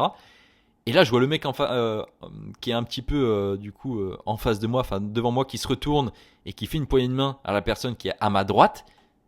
Et je vois tout le monde qui se retourne, qui se fait des poignées de main, qui se serre la main. Et le monsieur, à droite de moi, me regarde et me tend la main. Mais là, je suis comme... je me dis, mais qu'est-ce qui se passe? Déjà, je pensais même pas qu'il y avait cette tradition-là dans la messe de saluer son voisin comme ça. Son voisin, son prochain, quoi. Déjà, je pensais pas que ça existait. Et surtout que moi, je l'avais pas vu venir parce que je comprends rien. Et là, je pense qu'aucune personne pensait que j'étais étranger ici. Même si, à cause de ma moustache, on sait que je suis français. Voilà. C'est mon coiffeur qui me l'a dit. Il m'a dit French. Je fais yes. Ah, cause de moustache. Je fais ok, pourquoi? Il fait les Français, vous avez des moustaches comme ça. Je fais ah, merci. Au moins, on a une qualité. On a des qualités. Et du coup, je fais une poignée de main à ce monsieur et je sais pas, je ressens des choses, je ressens de la bienveillance, même si je suis un peu extérieur en fait. Et c'est là que je comprends les religions. Quand tu crois à la même chose, bah, c'est ça qui crée ce côté communautaire, ce côté de cette confiance, etc. Et je sentais que là, en fait, je pouvais faire confiance à n'importe quelle personne dans cette église. Alors qu'en fait, c'est pas ma patrie, c'est pas mon pays, c'est pas mes voisins. Et pourtant, je sais pas, le fait de faire cette cérémonie, donc cette messe avec eux, ça m'a donné confiance. Enfin bref, je trouvais ça très joli. Et après, je suis parti. Je pense que j'ai pas fait toute la messe. Bon, j'osais pas partir en plein milieu de la messe. Je trouvais que ça faisait un peu moyen. Même s'il y en a qui font, il y en a ils arrivent en plein milieu, certains partent en plein milieu. Sûrement, il y en a ils ont des choses à faire, etc. Mais en fait, à un moment, il y a eu l'hostie. C'était la première fois. Les gars, c'est la première fois que je vois ça. Hein. Donc les gens qui se lèvent, qui font la queue pour aller chercher l'hostie devant le prêtre, etc. Et je vois ça et je me dis attends, je vais en prendre une ou pas? Et je sais pas, c'est là où j'ai eu peur et c'est peut-être là où j'aurais dû. Vous voyez, ce truc de je suis mal à l'aise, j'avais pas envie de le faire. C'est là où peut-être que j'aurais dû le faire et aller chercher l'hostie pour faire la même chose que ces gens qui assistaient à cette messe. pour voir ce que ça fait. Mais non, je me suis pas senti légitime d'être là. Et je voyais qu'il y a des gens qui commençaient à partir et tout après l'hostie, et du coup je suis parti. Mais c'était une très bonne expérience. Après, je me suis baladé un petit peu dans Budapest. J'ai fait les halles, mais c'était le dimanche, donc pas mal de magasins étaient fermés à l'intérieur. C'est très grand. Je pensais que, en fait, c'est assez surcoté, je trouve, hein, parce que c'est pas non plus ouf. Mais c'est là où tu peux voir un peu les gens qui vendent des épices, etc. Parce qu'ils adorent les épices, le piment. Et d'ailleurs, après, je suis allé manger typique. Je suis allé manger traditionnel. Le traditionnel goulash qui est typique de Hongrie. Donc il y a pas mal de restaurants à Budapest où ils offrent justement ce goulash. Ce goulash, en fait, qui est... donc en fait, c'est une sorte de soupe. Donc c'est un bouillon soit de porc, soit de bœuf. Souvent c'est au bœuf du coup dedans. Enfin il y a des morceaux de bœuf émincés, des pommes de terre, des oignons. Il peut y avoir des carottes, pourquoi pas peut-être un peu d'épinards et pourquoi pas d'autres légumes. Moi dans le mien c'est ce qu'il y avait, hein, pommes de terre, carottes, oignons. Non je crois qu'il n'y avait même pas d'oignons je crois. Et du bœuf. Et je crois qu'il y avait un petit peu d'épinards ou alors c'était une autre herbe, je sais pas trop ce que c'était. Et c'était très bon. C'était très très bon, ça tient au corps, hein.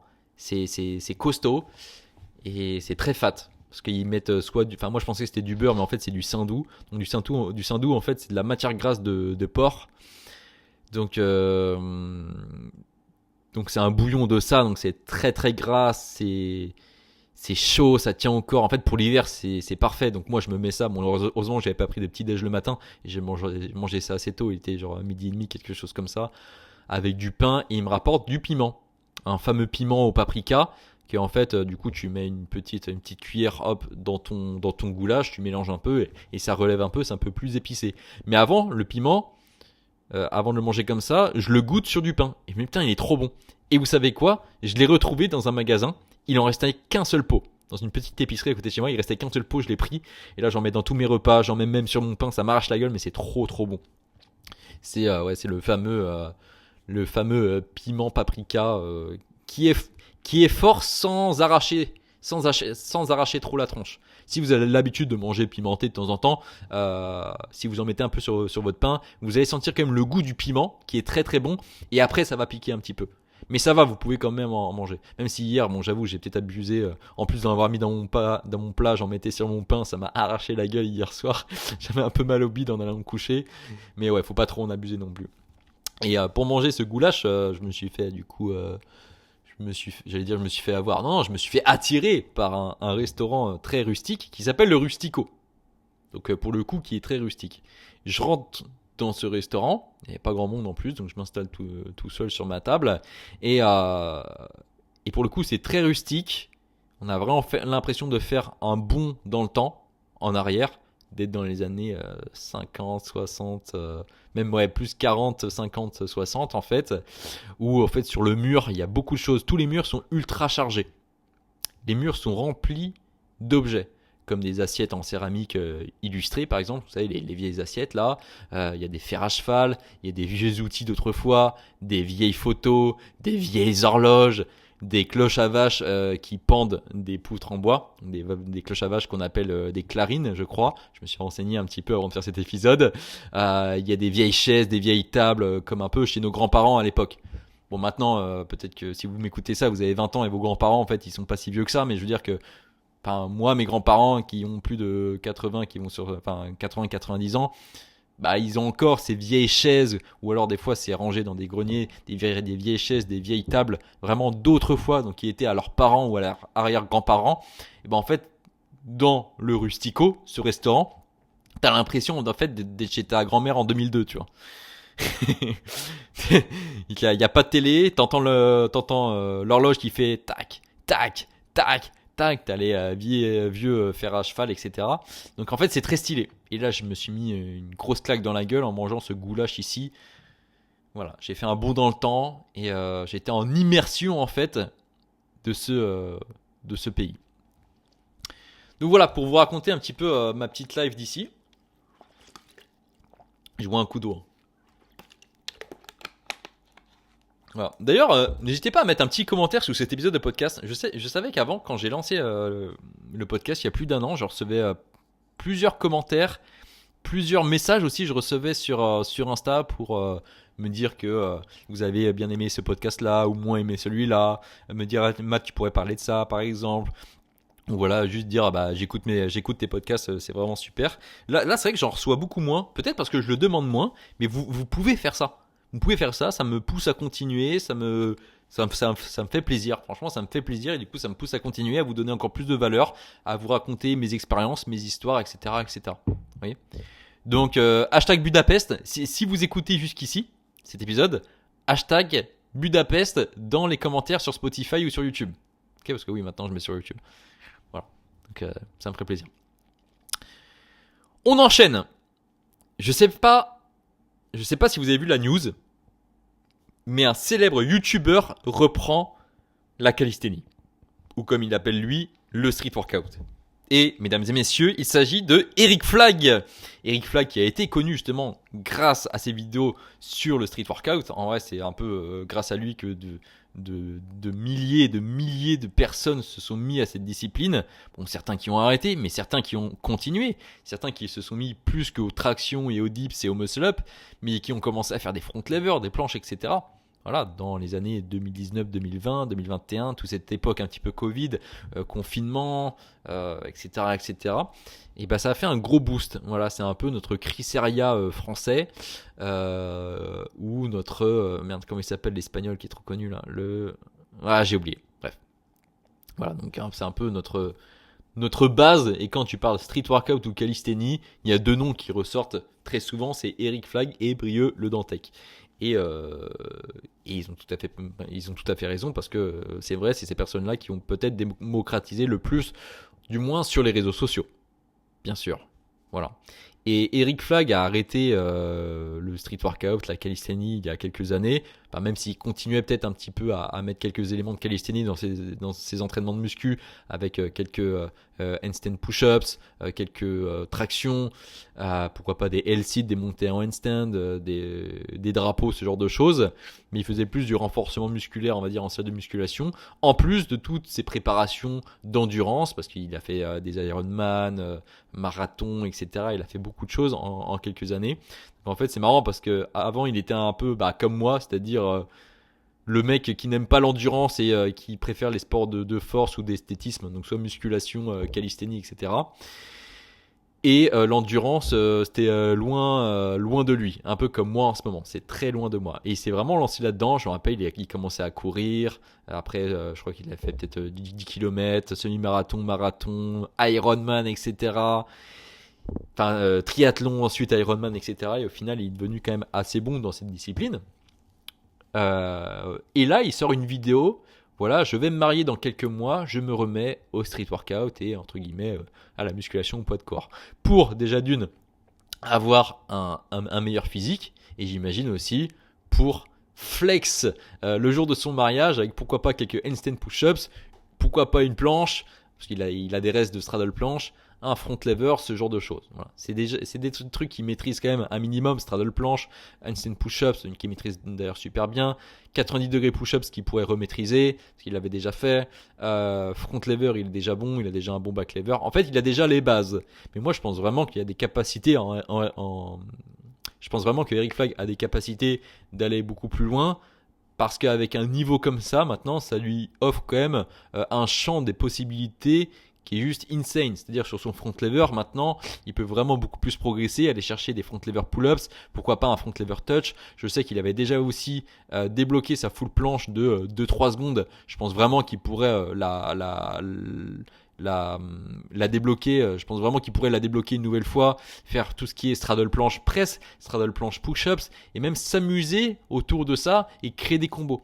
Je pense vraiment qu'il pourrait être, alors je dis pas il pourrait être le meilleur du monde, mais en s'entraînant 3 à 4 fois par semaine pendant 9 mois, je pense vraiment qu'il peut avoir un très bon niveau, surtout avec les capacités qu'il a et le passif dans ce sport qu'il a. Maintenant, il va apprendre beaucoup plus que quelqu'un qui va débloquer, il va apprendre beaucoup plus que quelqu'un qui découvre ce sport-là.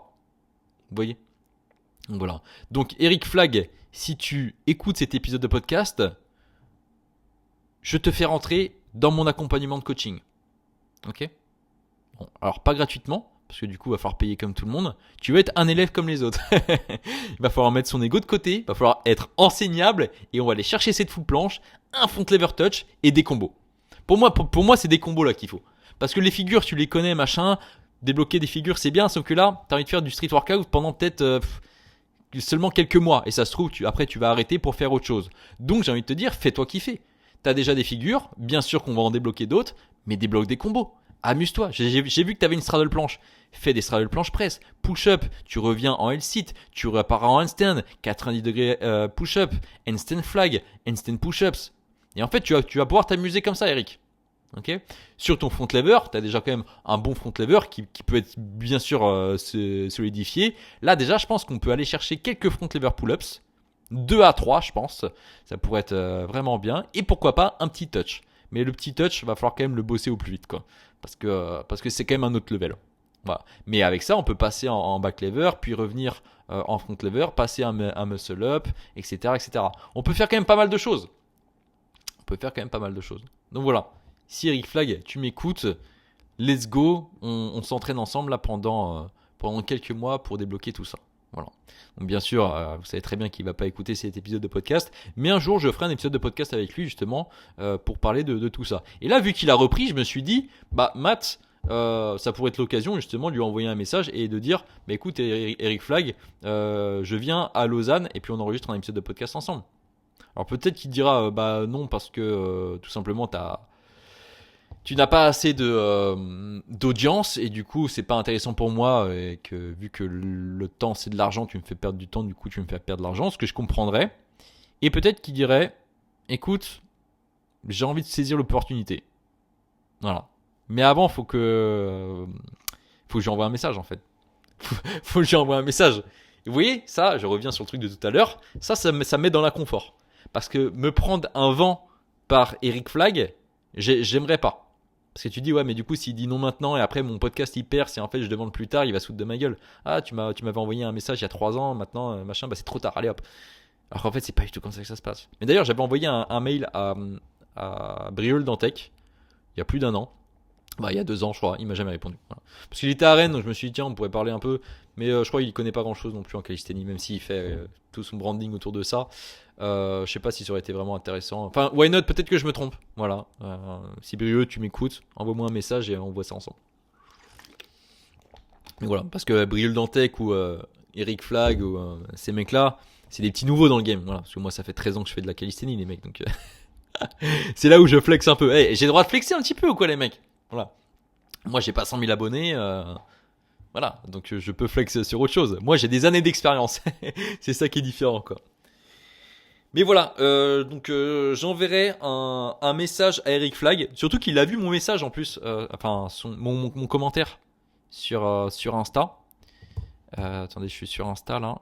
Je vais aller sur sa publication. Eric Flag. En plus, son nom c'est toujours Eric Flag, comme il a dit dans ses vidéos.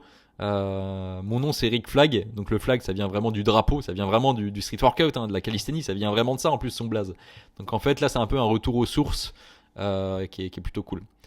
Donc son réel qui a fait 5000 likes, qui a fait 232 000 vues quand même, pour un premier réel où il parle de calisthénie, c'est plutôt cool. Et il dit, alors, je me marie dans 147 jours, ça fait combien de mois ça? 147 divisé par 30. Ouais, c'est 5 mois. Ah, c'est chaud pour aller. Je pense qu'on peut aller chercher des front lever pull-ups, mais des front lever touch, c'est un petit peu complicado, quoi. Et du coup, j'ai mis un petit commentaire. Oh yeah, le retour du GOAT en street workout. J'ai eu 36 likes et il a répondu. Parce que je suis en train de voir qu'il a répondu à aucun commentaire à part le mien. Attends, vraiment? Really? Ah non, là, il a peut-être commenté.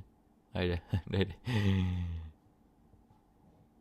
Non, il a répondu à d'autres. Mais, enfin, un seul, je crois.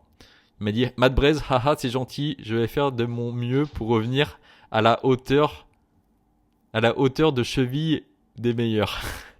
J'avais même pas lu son commentaire en entier. J'ai juste vu qu'il a commenté, j'ai fait, ah, trop bien, il m'a répondu. J'avais même pas lu. Ok. Qui a liké? Vous, peut-être. Ok, sympa. Sympa. Alors là, oui, le truc vraiment relou que je peux faire, c'est de répondre à son commentaire et mettre. D'ailleurs, je vais liker son commentaire. C'est répondre à son commentaire et mettre. Ah bah vas-y, viens, je te coach. Waouh, le gros lourd. Le gros lourd. Non. Là, le mieux, c'est que je lui fasse carrément une petite vidéo sur Insta. Hey yo Eric, et puis que je lui fasse un truc vraiment bien pour qu'il puisse rigoler, passer un beau moment, justement. En fait, faut que je le prospecte, hein. Très clairement, faut que je le prospecte comme vous. Des fois, je vous envoie des messages pour voir si vous avez besoin de moi. Là, c'est à moi de lui envoyer un message pour voir s'il a besoin de moi. Ah, Eric, je sais que tu vas faire ça, machin. Allez, je te pose 2-3 questions pour savoir si tu peux avoir besoin de moi. Ouais, vas-y, Matt, why not et tout. Et là, si je vois qu'il y a une problématique, si je vois que son plan d'entraînement, il est un peu hasardeux, je vais faire, écoute, Eric, c'est pour ton mariage. C'est important. Est-ce que à ton mariage, tu vas avoir la même straddle planche qu'aujourd'hui et un front lever bancal? Ou alors, tu veux débloquer tes front lever pull-ups, avoir des beaux muscle-up et un petit combo planche pour flex le jour de ton mariage? Pour que ta femme te dise, ah ouais, ok, il a fait des efforts. Il a investi sur lui. Ou alors, au final, c'est pas très important pour toi et tu prends ça un petit peu à la légère et tu parles juste de street workout pour d'un point de vue un petit peu marketing pour tes articles de sport, tes articles de street workout sur ta boutique Eric Flag sur la boutique Eric Flag, et au final c'est juste un point de vue marketing, mais au final ça t'intéresse pas. Ah non, t'as raison Matt, j'ai envie d'incarner le mec. Voilà. Et là Eric, et bon, on bosse ensemble ou pas? Oui Matt, bah voilà. Ah, ça serait génial. Ça serait génial. Bon, bah, c'est à moi de faire ça du coup. Donc voilà pour Eric Flag. On enchaîne. On enchaîne sur la dernière partie de ce podcast qui est mon nouveau programme. Et oui, parce que j'ai un nouveau programme. Ah Matt, tu changes tout le temps. Bah oui, je change tout le temps. Parce que ma programmation, elle évolue avec le temps. Un peu comme avec mes élèves, toutes les 4 à 5 semaines, je change ma programmation. Je change pas d'objectif. Je change de programmation. Donc il y a des exercices des fois que je peux garder, juste je les mets peut-être autre part dans mon entraînement. Peut-être que je les fais différemment, ou alors j'enlève des exercices pour remettre d'autres exercices. Vous voyez, pour changer, okay, créer de la nouveauté, pour que mon corps s'adapte à des nouvelles choses, pour pas qu'il résiste justement à cette adaptation que je lui ai déjà donnée avant. Vous voyez, donc une programmation, ça doit évoluer avec le temps. C'est pour ça des fois vous me dites Matt, tu conseillerais quoi comme programmation pour avoir le front? LOL. Alors déjà ça manque un petit peu de contexte. T'en es où en ce moment, etc. Mais il y a un truc que je ne sais pas sur vous les mecs, c'est votre vitesse de progression. Ça pour moi je la connais pas. Et c'est ça le plus important moi quand j'accompagne mes élèves, c'est que je sais que tout le monde ne va pas à la même vitesse et c'est pour ça que je m'adapte. Donc potentiellement, c'est vrai que potentiellement, 2 personnes qui ont le même niveau, qui veulent le même objectif, potentiellement les 4 premières semaines, ces 2 personnes peuvent avoir la même programmation. Mais en fait, on se rend compte qu'au bout de 2 semaines, ça se trouve, il y en a quelqu'un qui va pouvoir, la personne 1 pourra faire un petit peu plus de volume que la personne 2. Et au final, au bout de 4 semaines, quand on va renouveler la programmation, là par contre, elles vont être vraiment différentes. Vous voyez ?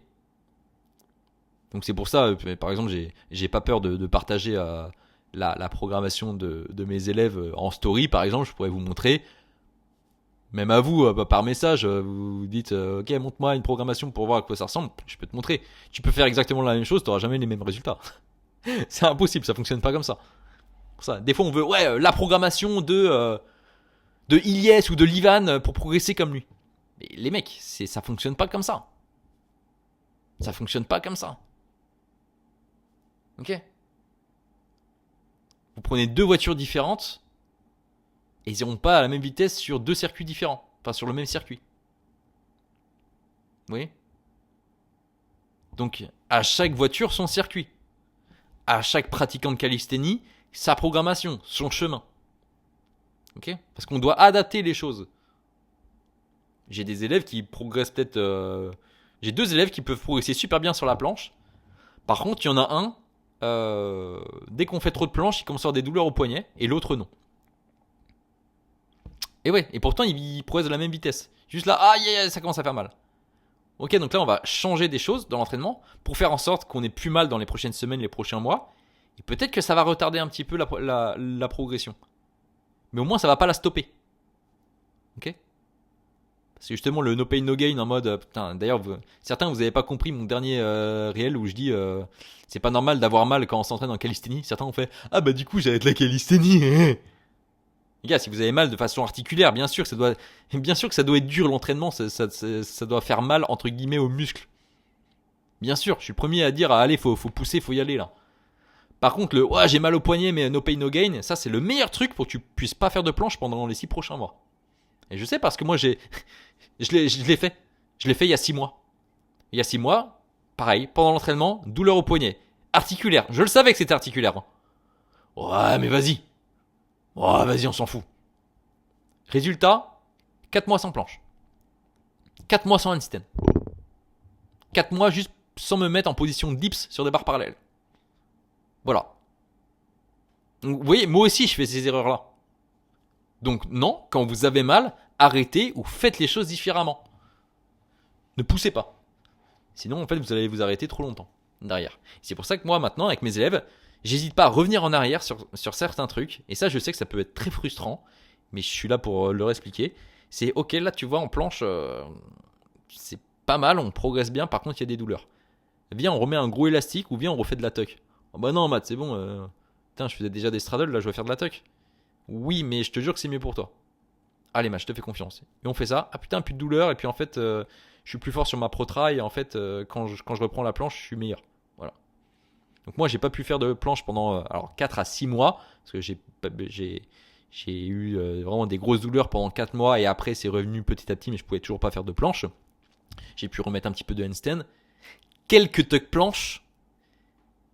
Mais du coup, comment je travaillais la planche ? Eh ben, je la travaillais différemment. Avec un grip complètement différent. J'ai varié des grips. Donc là, j'ai fait soit de la suppi ou de la semi-suppi. Ça me faisait beaucoup moins mal au poignet. Du coup, je pouvais refaire de la planche. Je pouvais faire sur les doigts aussi.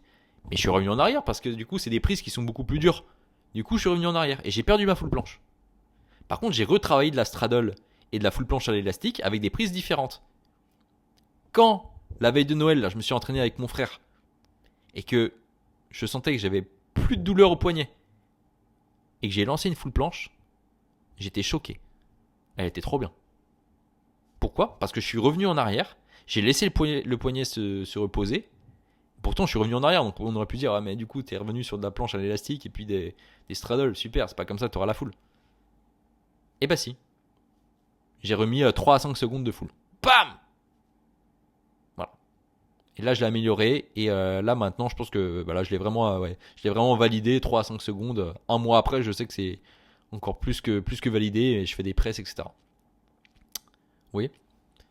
Je sais pas pourquoi je disais ça. Bref. Je vais vous parler un petit peu de mon niveau du moment avant de vous parler de ma programmation. Ah oui, parce que je disais oui, parce que je change tout le temps. Mais non, je change pas tout le temps. Je change toutes les 4, 5 à 6 semaines. Allez, 4 à 6 semaines.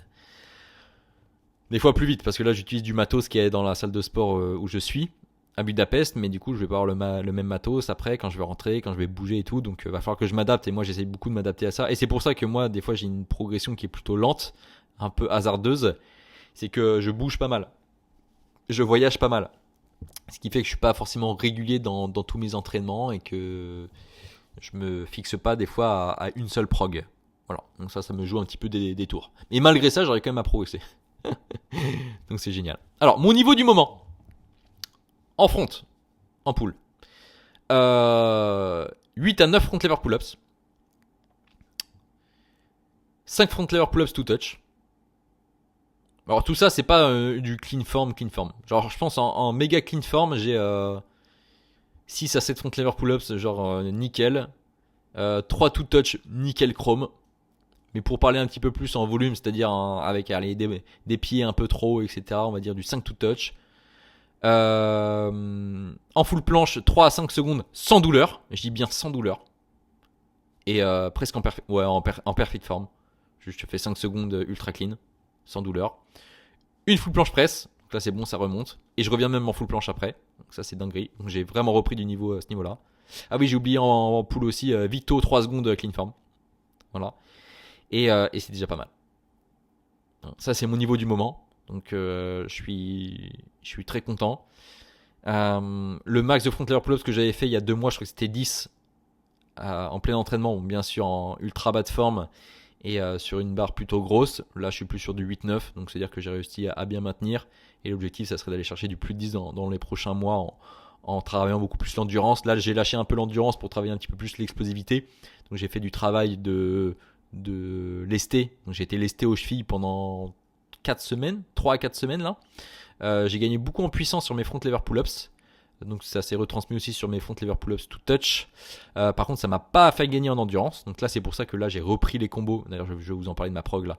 J'ai repris les combos pour retravailler l'endurance. Donc voilà. Tout dépend de quel objectif on travaille. Et des fois oui du coup j'ai pas progressé en endurance de front lever pull-ups. Pourquoi ? Parce que du coup j'ai fait un autre travail. Voilà, tout simplement. Full planche du coup, vu que j'avais bien travaillé à l'élastique, etc. J'avais bien travaillé ma protra. Quand j'avais plus de douleur, j'ai redébloqué cette full planche. Donc là l'objectif pendant les 4 dernières semaines, c'était vraiment de la remaîtriser à 100%. Donc je fais du 3 à 5 secondes à chaque fois. J'ai même redébloqué ma full planche presse. Et j'ai même fait une full planche presse retour en full. Donc avec la Nega. Voilà, la Nega était plutôt cool. Donc ça c'est pas mal. Et à côté je travaille les full planche push-ups. Et sur les full planche push-ups, j'ai eu une bonne progression. Là j'ai une stagnation. Il y a une semaine où je suis revenu sur des straddle push-up. Je pense que j'ai fait un peu trop de volume, donc j'ai levé un peu le pied là-dessus. Surtout que là, je fais pas mal de combos, donc j'ai rajouté pas mal de volume sur mes planches. Mais bon, rien d'alarmant. Des fois, c'est pour ça, faut pas avoir un trop gros ego et revenir un petit peu en arrière pour repartir après.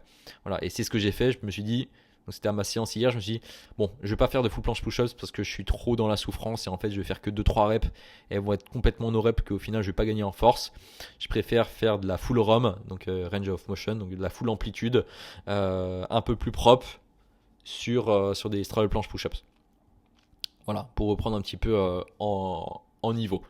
Ok, donc j'ai fait ça et justement, je vous partage un petit peu ma prog. Je l'ai sous les yeux. Donc en fait, je fais un cycle. Plan d'entraînement. Je fais un cycle de 4 jours en fait. Cycle de 4 jours. Donc en fait, mon premier jour, on va dire que c'est repos du coup. En fait, ça dépend, je suis en train de le modifier. Mais on va dire que je fais 3 séances différentes. Première séance, intensité. Où là justement, je vais retravailler ma Victoriane. Voilà, pour en avoir vraiment une bien propre pour les prochains mois, bien validée. J'aimerais bien un plus de 5 secondes bien propre. Je travaille mes full planche push-ups aussi. Je travaille mon SAT. C'est la première fois que je bosse mon SAT de toute ma vie, les mecs. Les sensations sont juste insane. Donc là, je travaille avec un élastique jaune. C'est génial. Et c'est que au bout de 2-3 séances que j'ai compris les vraies sensations, les vraies activations. Donc ouais, c'est pas juste en un entraînement qu'on comprend l'exercice. Donc là, j'ai des bonnes sensations et je ressens vraiment bien mon dos. Et je continue de travailler du coup mon hold en full planche, mais peut-être sur un peu plus de la semi-supie ou de la supie pour travailler d'autres angles et pour laisser mes poignets un peu tranquilles sur du neutre. Voilà. Donc ça, c'est pour ma séance intensité. Ma séance volume, c'est clairement du combo. J'ai repris les combos. Attends, Matt, t'as dit que s'entraîner en combo, c'était de la merde. Et Adrien, il a dit ça aussi. Et puis, tel youtubeur aussi. Ok. Pourquoi je fais des combos ? C'est déjà ça qu'il faut se poser comme question. Pourquoi je fais des combos ? Parce que là, je vais être meilleur en combo. Je vais être meilleur en combo et en endurance. Les combos améliorent l'endurance. Je vous ai parlé de front lever pull-ups. Justement, là, l'objectif, c'est d'en faire plus de 10. C'est quoi ? Ça commence à être de l'endurance, là. Ok ? Donc, faire des combos en front lever, je sais que ça va améliorer, du coup, mon nombre de répétitions en front lever pull-ups. De faire des combos. Ok ? En planche, pareil. En planche, je me suis dit, tiens, je vais refaire un petit peu de combo. Pourquoi ? Parce que là, j'ai vraiment envie de faire des combos, de m'amuser un petit peu en planche, mettre du hold, des presses, revenir en V-sit, faire des 90 degrés push-ups, etc. Et ça me permet de travailler beaucoup plus de choses en un seul combo. Donc des choses que je maîtrise déjà, donc des 90 degrés push-ups, des presses, des push-ups, du hold, un peu de V-sit, des handstand push-ups, et de mêler un petit peu tout ça dans des combos. Voilà. Parce que je veux devenir meilleur en combo et en endurance. Je ne fais pas cette séance volume combo pour débloquer une maltaise pour débloquer un one arm front lever. Vous voyez ? Vous, c'est ça l'erreur que vous faites. C'est que vous faites des combos pour débloquer des figures plus dures. Vous voyez ? Moi, je fais des combos pour débloquer plus d'endurance sur les figures que j'ai déjà. Ce qui est complètement différent. Okay. Donc là, je m'amuse pas mal. Je crois que dernière séance volume, j'ai quand même fait 5 combos de chaque. Et après, je me termine quand même sur d'autres exercices en volume. J'ai fait quoi là ? Je suis sur ma prog. C'était quand que j'ai fait ça ? On est quel jour là ? C'était quand ? Ah mais non, je suis con, je suis en octobre là. Janvier. Séance. Combo. Volume. Donc j'ai fait 5 combos de front lever, 5 combos de planche. Et en plus, vu que je vais chercher de l'endurance, c'est pas dès que je tiens plus un front ou j'arrive plus à faire de front lever pull-up, je m'arrête. Non. Je me mets en one leg, je fais des raises, je me mets en advanced tuck, je fais des advanced tuck pull-up. Pourquoi ? Parce que je vais chercher de l'endurance. Okay ? Et là, en fait, je fais des combos de 20 à 30 secondes en front lever. Et un combo planche, pareil, de 20 à 30 secondes. Objectif, aller faire des combos de 40 secondes. 45 secondes. 45, c'est vraiment bien. Parce que 45, c'est un round en compétition, en fait, de compète de street. De compète de calisthénie, c'est 45 secondes souvent. 45 secondes à 1 minute. Donc 45 secondes pour un seul combo, c'est vraiment bien. En gros, c'est ce qu'on attend de nous en compétition. Voilà.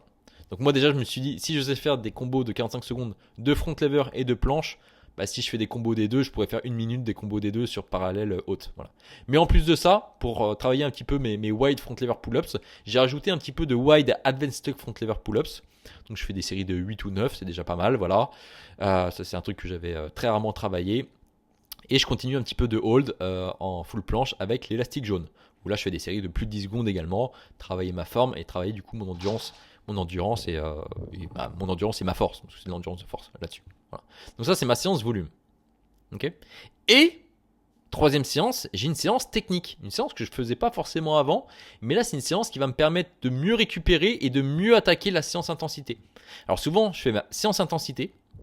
Ensuite le lendemain séance volume. Ou alors si je suis fatigué, c'est séance intensité.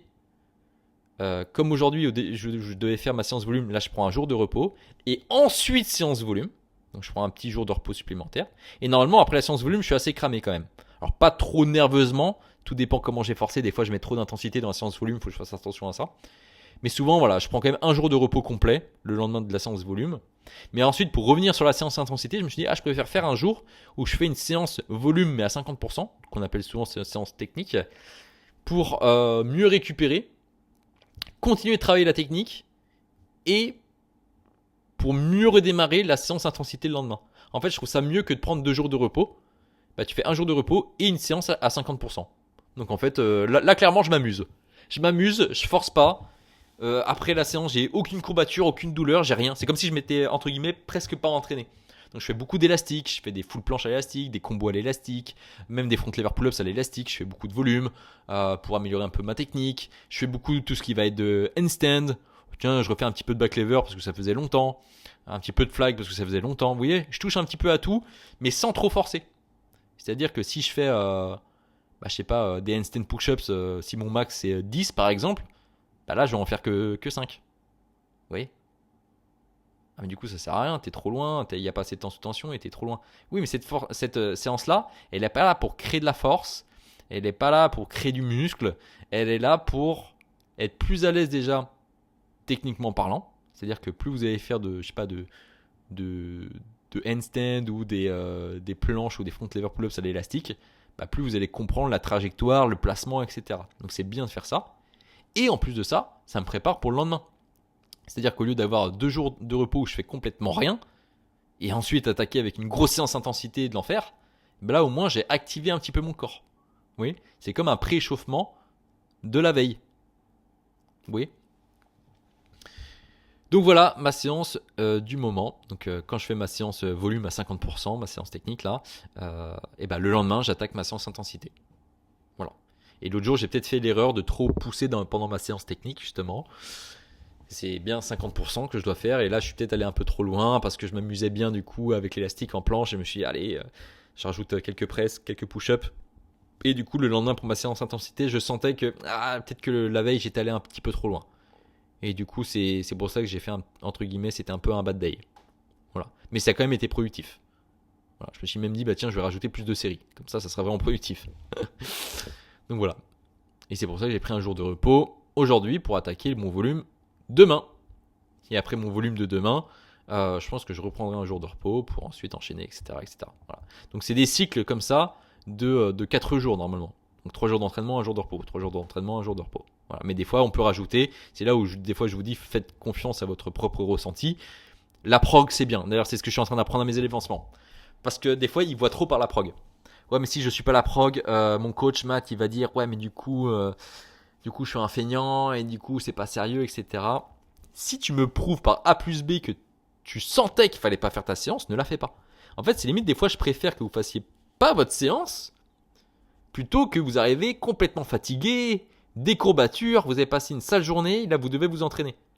Bon, au pire, prends un jour de repos. Ou alors, tu fais une séance à 50% d'intensité. Tu es actif pour le lendemain. Ok ? Donc ça, c'est pour vous qui écoutez l'épisode de podcast et aussi pour mes élèves parce que du coup, c'est ce que je fais avec eux en ce moment. Des fois, ils prennent tellement à cœur la prog, alors que la prog, c'est qu'un outil. La prog, elle est là pour nous accompagner. C'est notre carte pour savoir quelle route on va prendre. C'est notre GPS. Ah, mais des fois, quand on suit le GPS, ah, mais là, en fait, il y a des travaux aujourd'hui. C'était pas indiqué sur le GPS. Bon, je prends un autre chemin. Vous voyez ? Ou alors, je voulais prendre cette route-là, mais si on prend l'autre route, on va passer par telle ville et cette ville-là, je voulais la visiter. Et on passe par là. Et à l'entraînement, c'est pareil. On a un chemin, ok ? Et des fois, on peut faire des petits écarts. Parce qu'on se fait confiance. On fait confiance à notre propre ressenti. Ok ? Et là, moi, aujourd'hui, normalement, je dois m'entraîner, les gars. Je dois faire une grosse séance volume. Hein. Et je me suis dit, déjà hier, je le sentais pas. Déjà hier, je ne sentais pas. Et là, j'ai confiance en moi. Je me dis, ok, jour de repos. Je vais juste faire peut-être un peu de crise de groove là chez moi. Quelques pompes, quelques handstands, quelques tuck planches. Un peu de l'Invicto au sol. Histoire pour m'amuser un peu. Et le lendemain, par contre, je vais tout défoncer. Pareil, je vais faire 5 combos de chaque, voire 6. Il y aura de la full planche, de la straddle press, push-up, frontlayer pull-up to touch, du wide. Je vais être trop fort. Vous voyez ? Donc faites-vous confiance parfois. Donc c'est bien de rajouter un peu de feeling dans vos séances qui sont vraiment, entre guillemets, millimétrées et déjà planifiées. Ok ? Donc je le répète, la programmation, la planification, c'est un outil. C'est ça qui va nous permettre de ne pas faire du feeling tout le temps. Et des fois, on dit, je suis fatigué. Mais non, il y a un moment, il faut suivre la prog. Ok. Mais des fois, on se sent vraiment fatigué et on s'écarte un peu de la prog ou alors on fait que la moitié, etc. Okay. Si on est trop au feeling, en fait, on sait même plus ce qu'on a fait avant, c'est pas ce qu'on veut faire après. Et c'est là où on arrive à l'entraînement et du coup, on dit tiens, je vais faire de la planche aujourd'hui. Pourquoi ? Est-ce que c'est cohérent de faire de la planche aujourd'hui ? Oui ou non ? Si tu avais une prog, une planif, tu sais si c'est cohérent. Donc voilà, ma prog du moment. Bon, ça va déjà 1h37 qu'on discute. Merci beaucoup d'être là, les mecs, quand même. Parce que moi, ça me fait du bien de parler là. Et ce que je disais dans le dernier épisode de podcast, je ne sais pas si vous l'avez vu d'ailleurs, mais le dernier épisode de podcast, je l'ai sorti accompagné. J'étais pas tout seul, j'étais avec Jules Loup, qui lui aussi a son podcast. Il a déjà fait des podcasts avec Ivan, Daylong, Kevin, Ilyes, Nicolas Carré, Aloïs, God of Static, etc. Enfin bref, il a fait avec pas mal d'athlètes de haut niveau. Et moi, j'ai presque tout écouté, pour pas dire tout écouté, pour pas mentir. Et j'aime beaucoup en fait sa philosophie, etc. Sa façon de penser, de parler. Et on s'était croisés au championnat de France, il était venu, on avait discuté un petit peu et après on s'est croisés au Rasso des NS avant que je parte à Bali et le soir on a mangé ensemble. On s'est fait un superbe ramen, c'était trop bon. Et c'est là on a parlé un petit peu et je me suis dit tu sais quoi Jules, j'aimerais bien faire un épisode avec toi un jour. Mais je savais pas quand. Et là l'autre jour j'ai envoyé un message, je fais t'es chaud la semaine prochaine on s'organise un épisode. Il m'a fait vas-y carrément.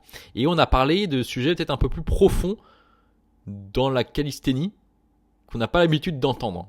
C'est pour ça que je sais que c'est pas un épisode qui va faire 3 millions de vues, parce que c'est vraiment un épisode pour les vrais passionnés. Donc si t'es un vrai passionné, va écouter cet épisode-là, pour trouver du sens dans ce que tu fais, Même on parle aussi performance, on parle processus de guérison après une blessure.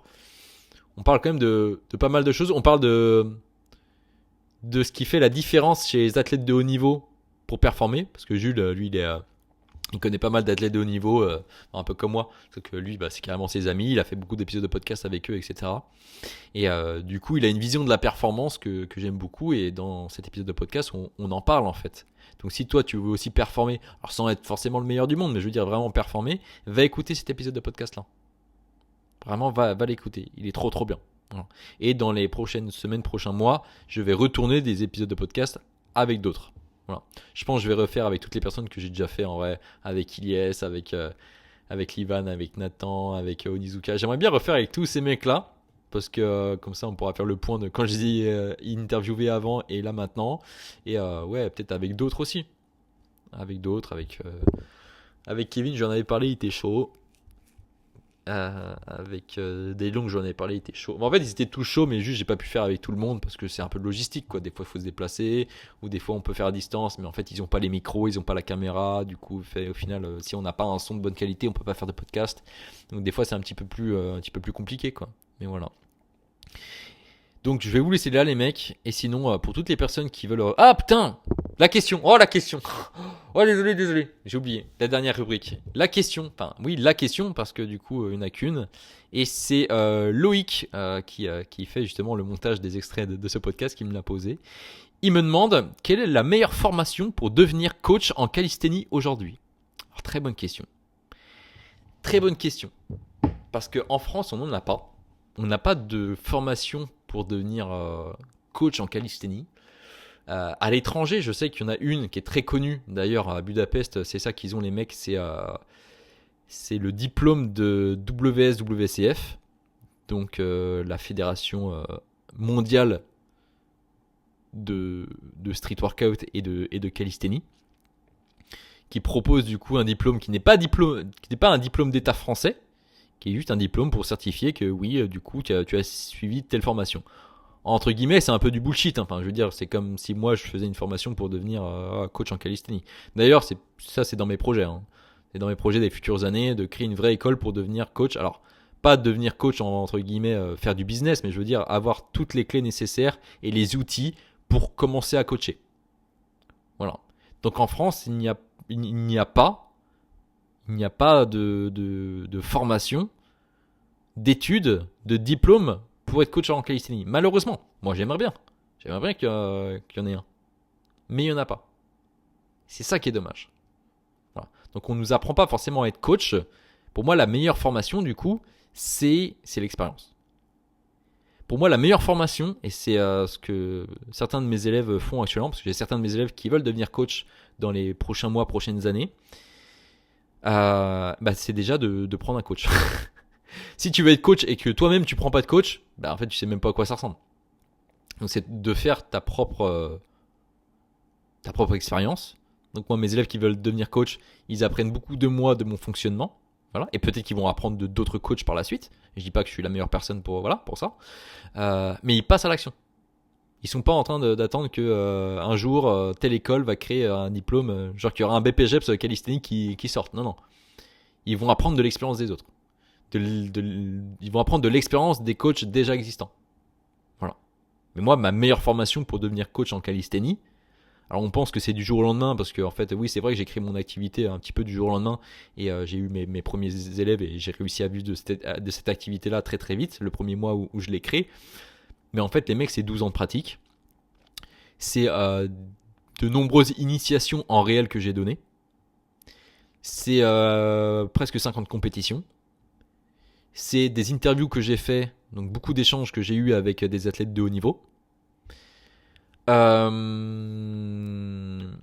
C'est donc de l'initiation et du coaching que j'avais donné aussi en réel, parce que j'avais déjà coaché en réel. Donc de l'initiation, c'est plus pour initier, on va dire, la calisthénie en général à n'importe quel public. Hein. Ça peut être des jeunes, des enfants, des moins jeunes, peu importe. Ça peut être du vrai coaching où là justement c'est plus du coaching individuel en physique. C'est ce que j'ai fait. C'est aussi la mise en place de beaucoup de tutoriels et vidéos que j'ai mis sur YouTube. Donc je suis allé chercher du coup l'information pour le résumer, pour en faire des tutoriels, etc. Si vous regardez mes premières vidéos, elles sont sorties il y a 6 ans en fait. Donc voilà. Ensuite, c'était beaucoup d'échanges avec les pratiquants de calisthénie. Donc là, en fait, jusqu'à aujourd'hui, je sais pas, j'ai eu, attends, si je regarde sur mon calendrier, sur mon agenda, j'ai eu, donc là, par exemple, de référencer, donc juste par calendrier, j'ai eu 390 personnes en appel. Donc si on passe par ceux qui sont passés par Insta, etc., on va dire plus de 400. Donc j'ai eu plus de 400 appels avec plus de 400 du coup pratiquants. Donc sur 400 pratiquants, je leur ai demandé leurs problématiques, je leur ai demandé comment ils s'entraînaient.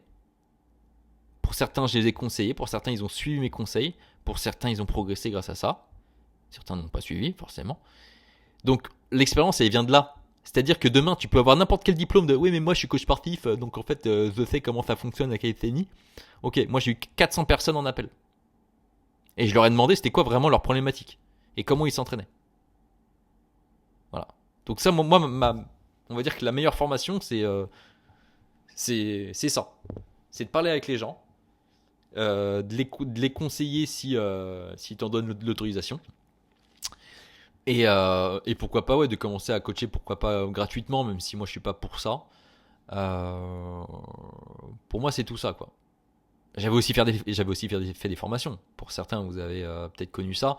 J'avais créé une formation front lever, mais une trentaine de personnes qui l'ont rejoint, où j'étais rentré en détail, plus que détail. Je suis rentré très profondément dans cette figure-là, dans les méthodologies d'entraînement, etc.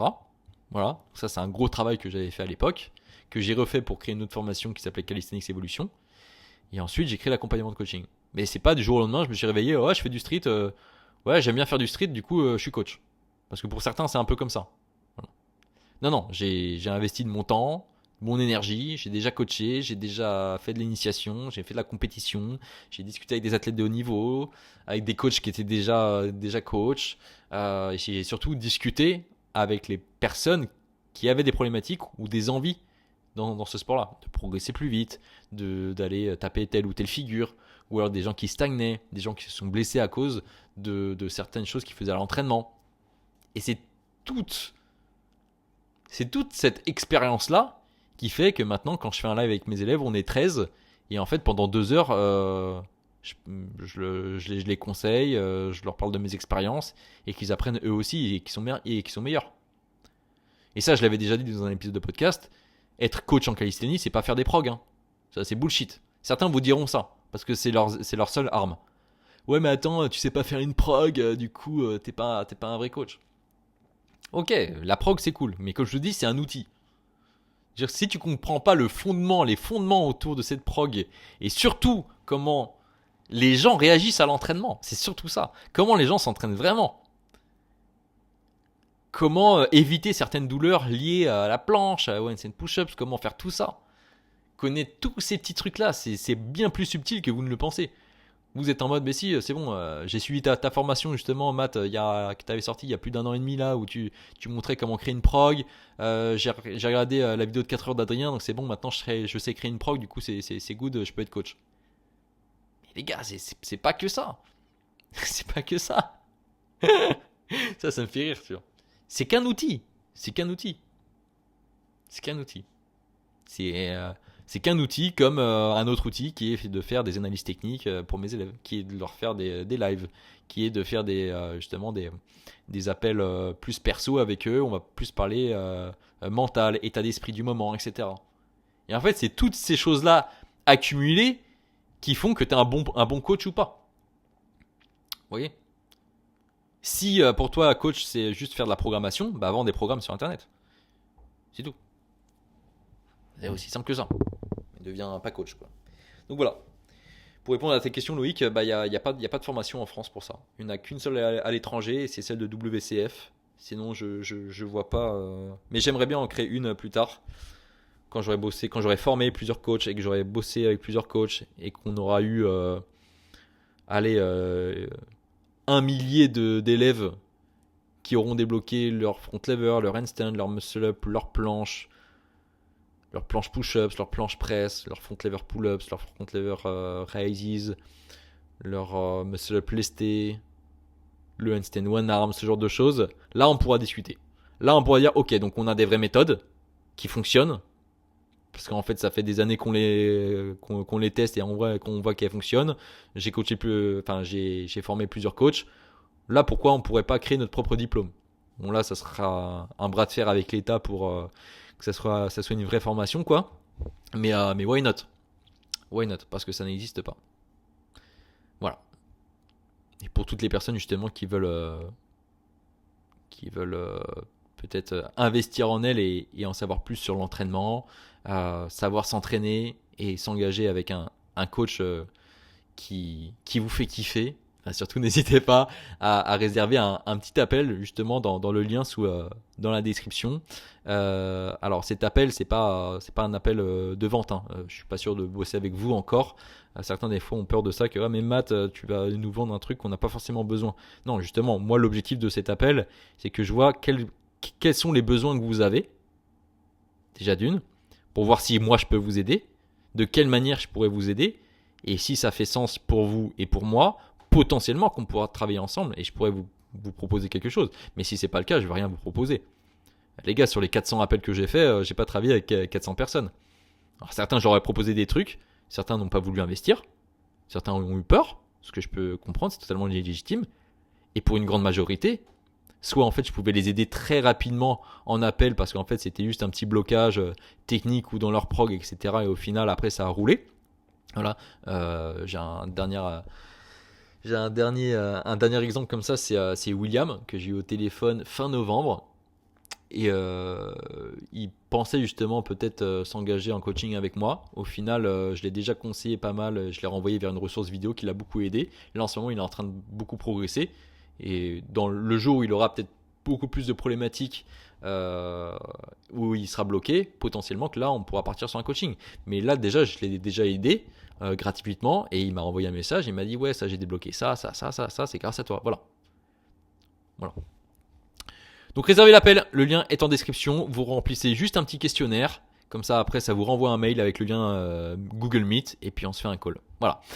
Merci d'avoir écouté jusqu'ici, n'oubliez pas le hashtag Budapest si vous avez tout écouté jusqu'au bout, ça fait bientôt 2 heures de podcast. Merci de suivre l'aventure du Cal Evolution, mon aventure dans la calisthénie, dans l'entrepreneuriat, dans la vie tout simplement. Et on se rejoint du coup la semaine prochaine pour l'épisode 54. Allez, je vous souhaite un bon training et à la prochaine. Ciao.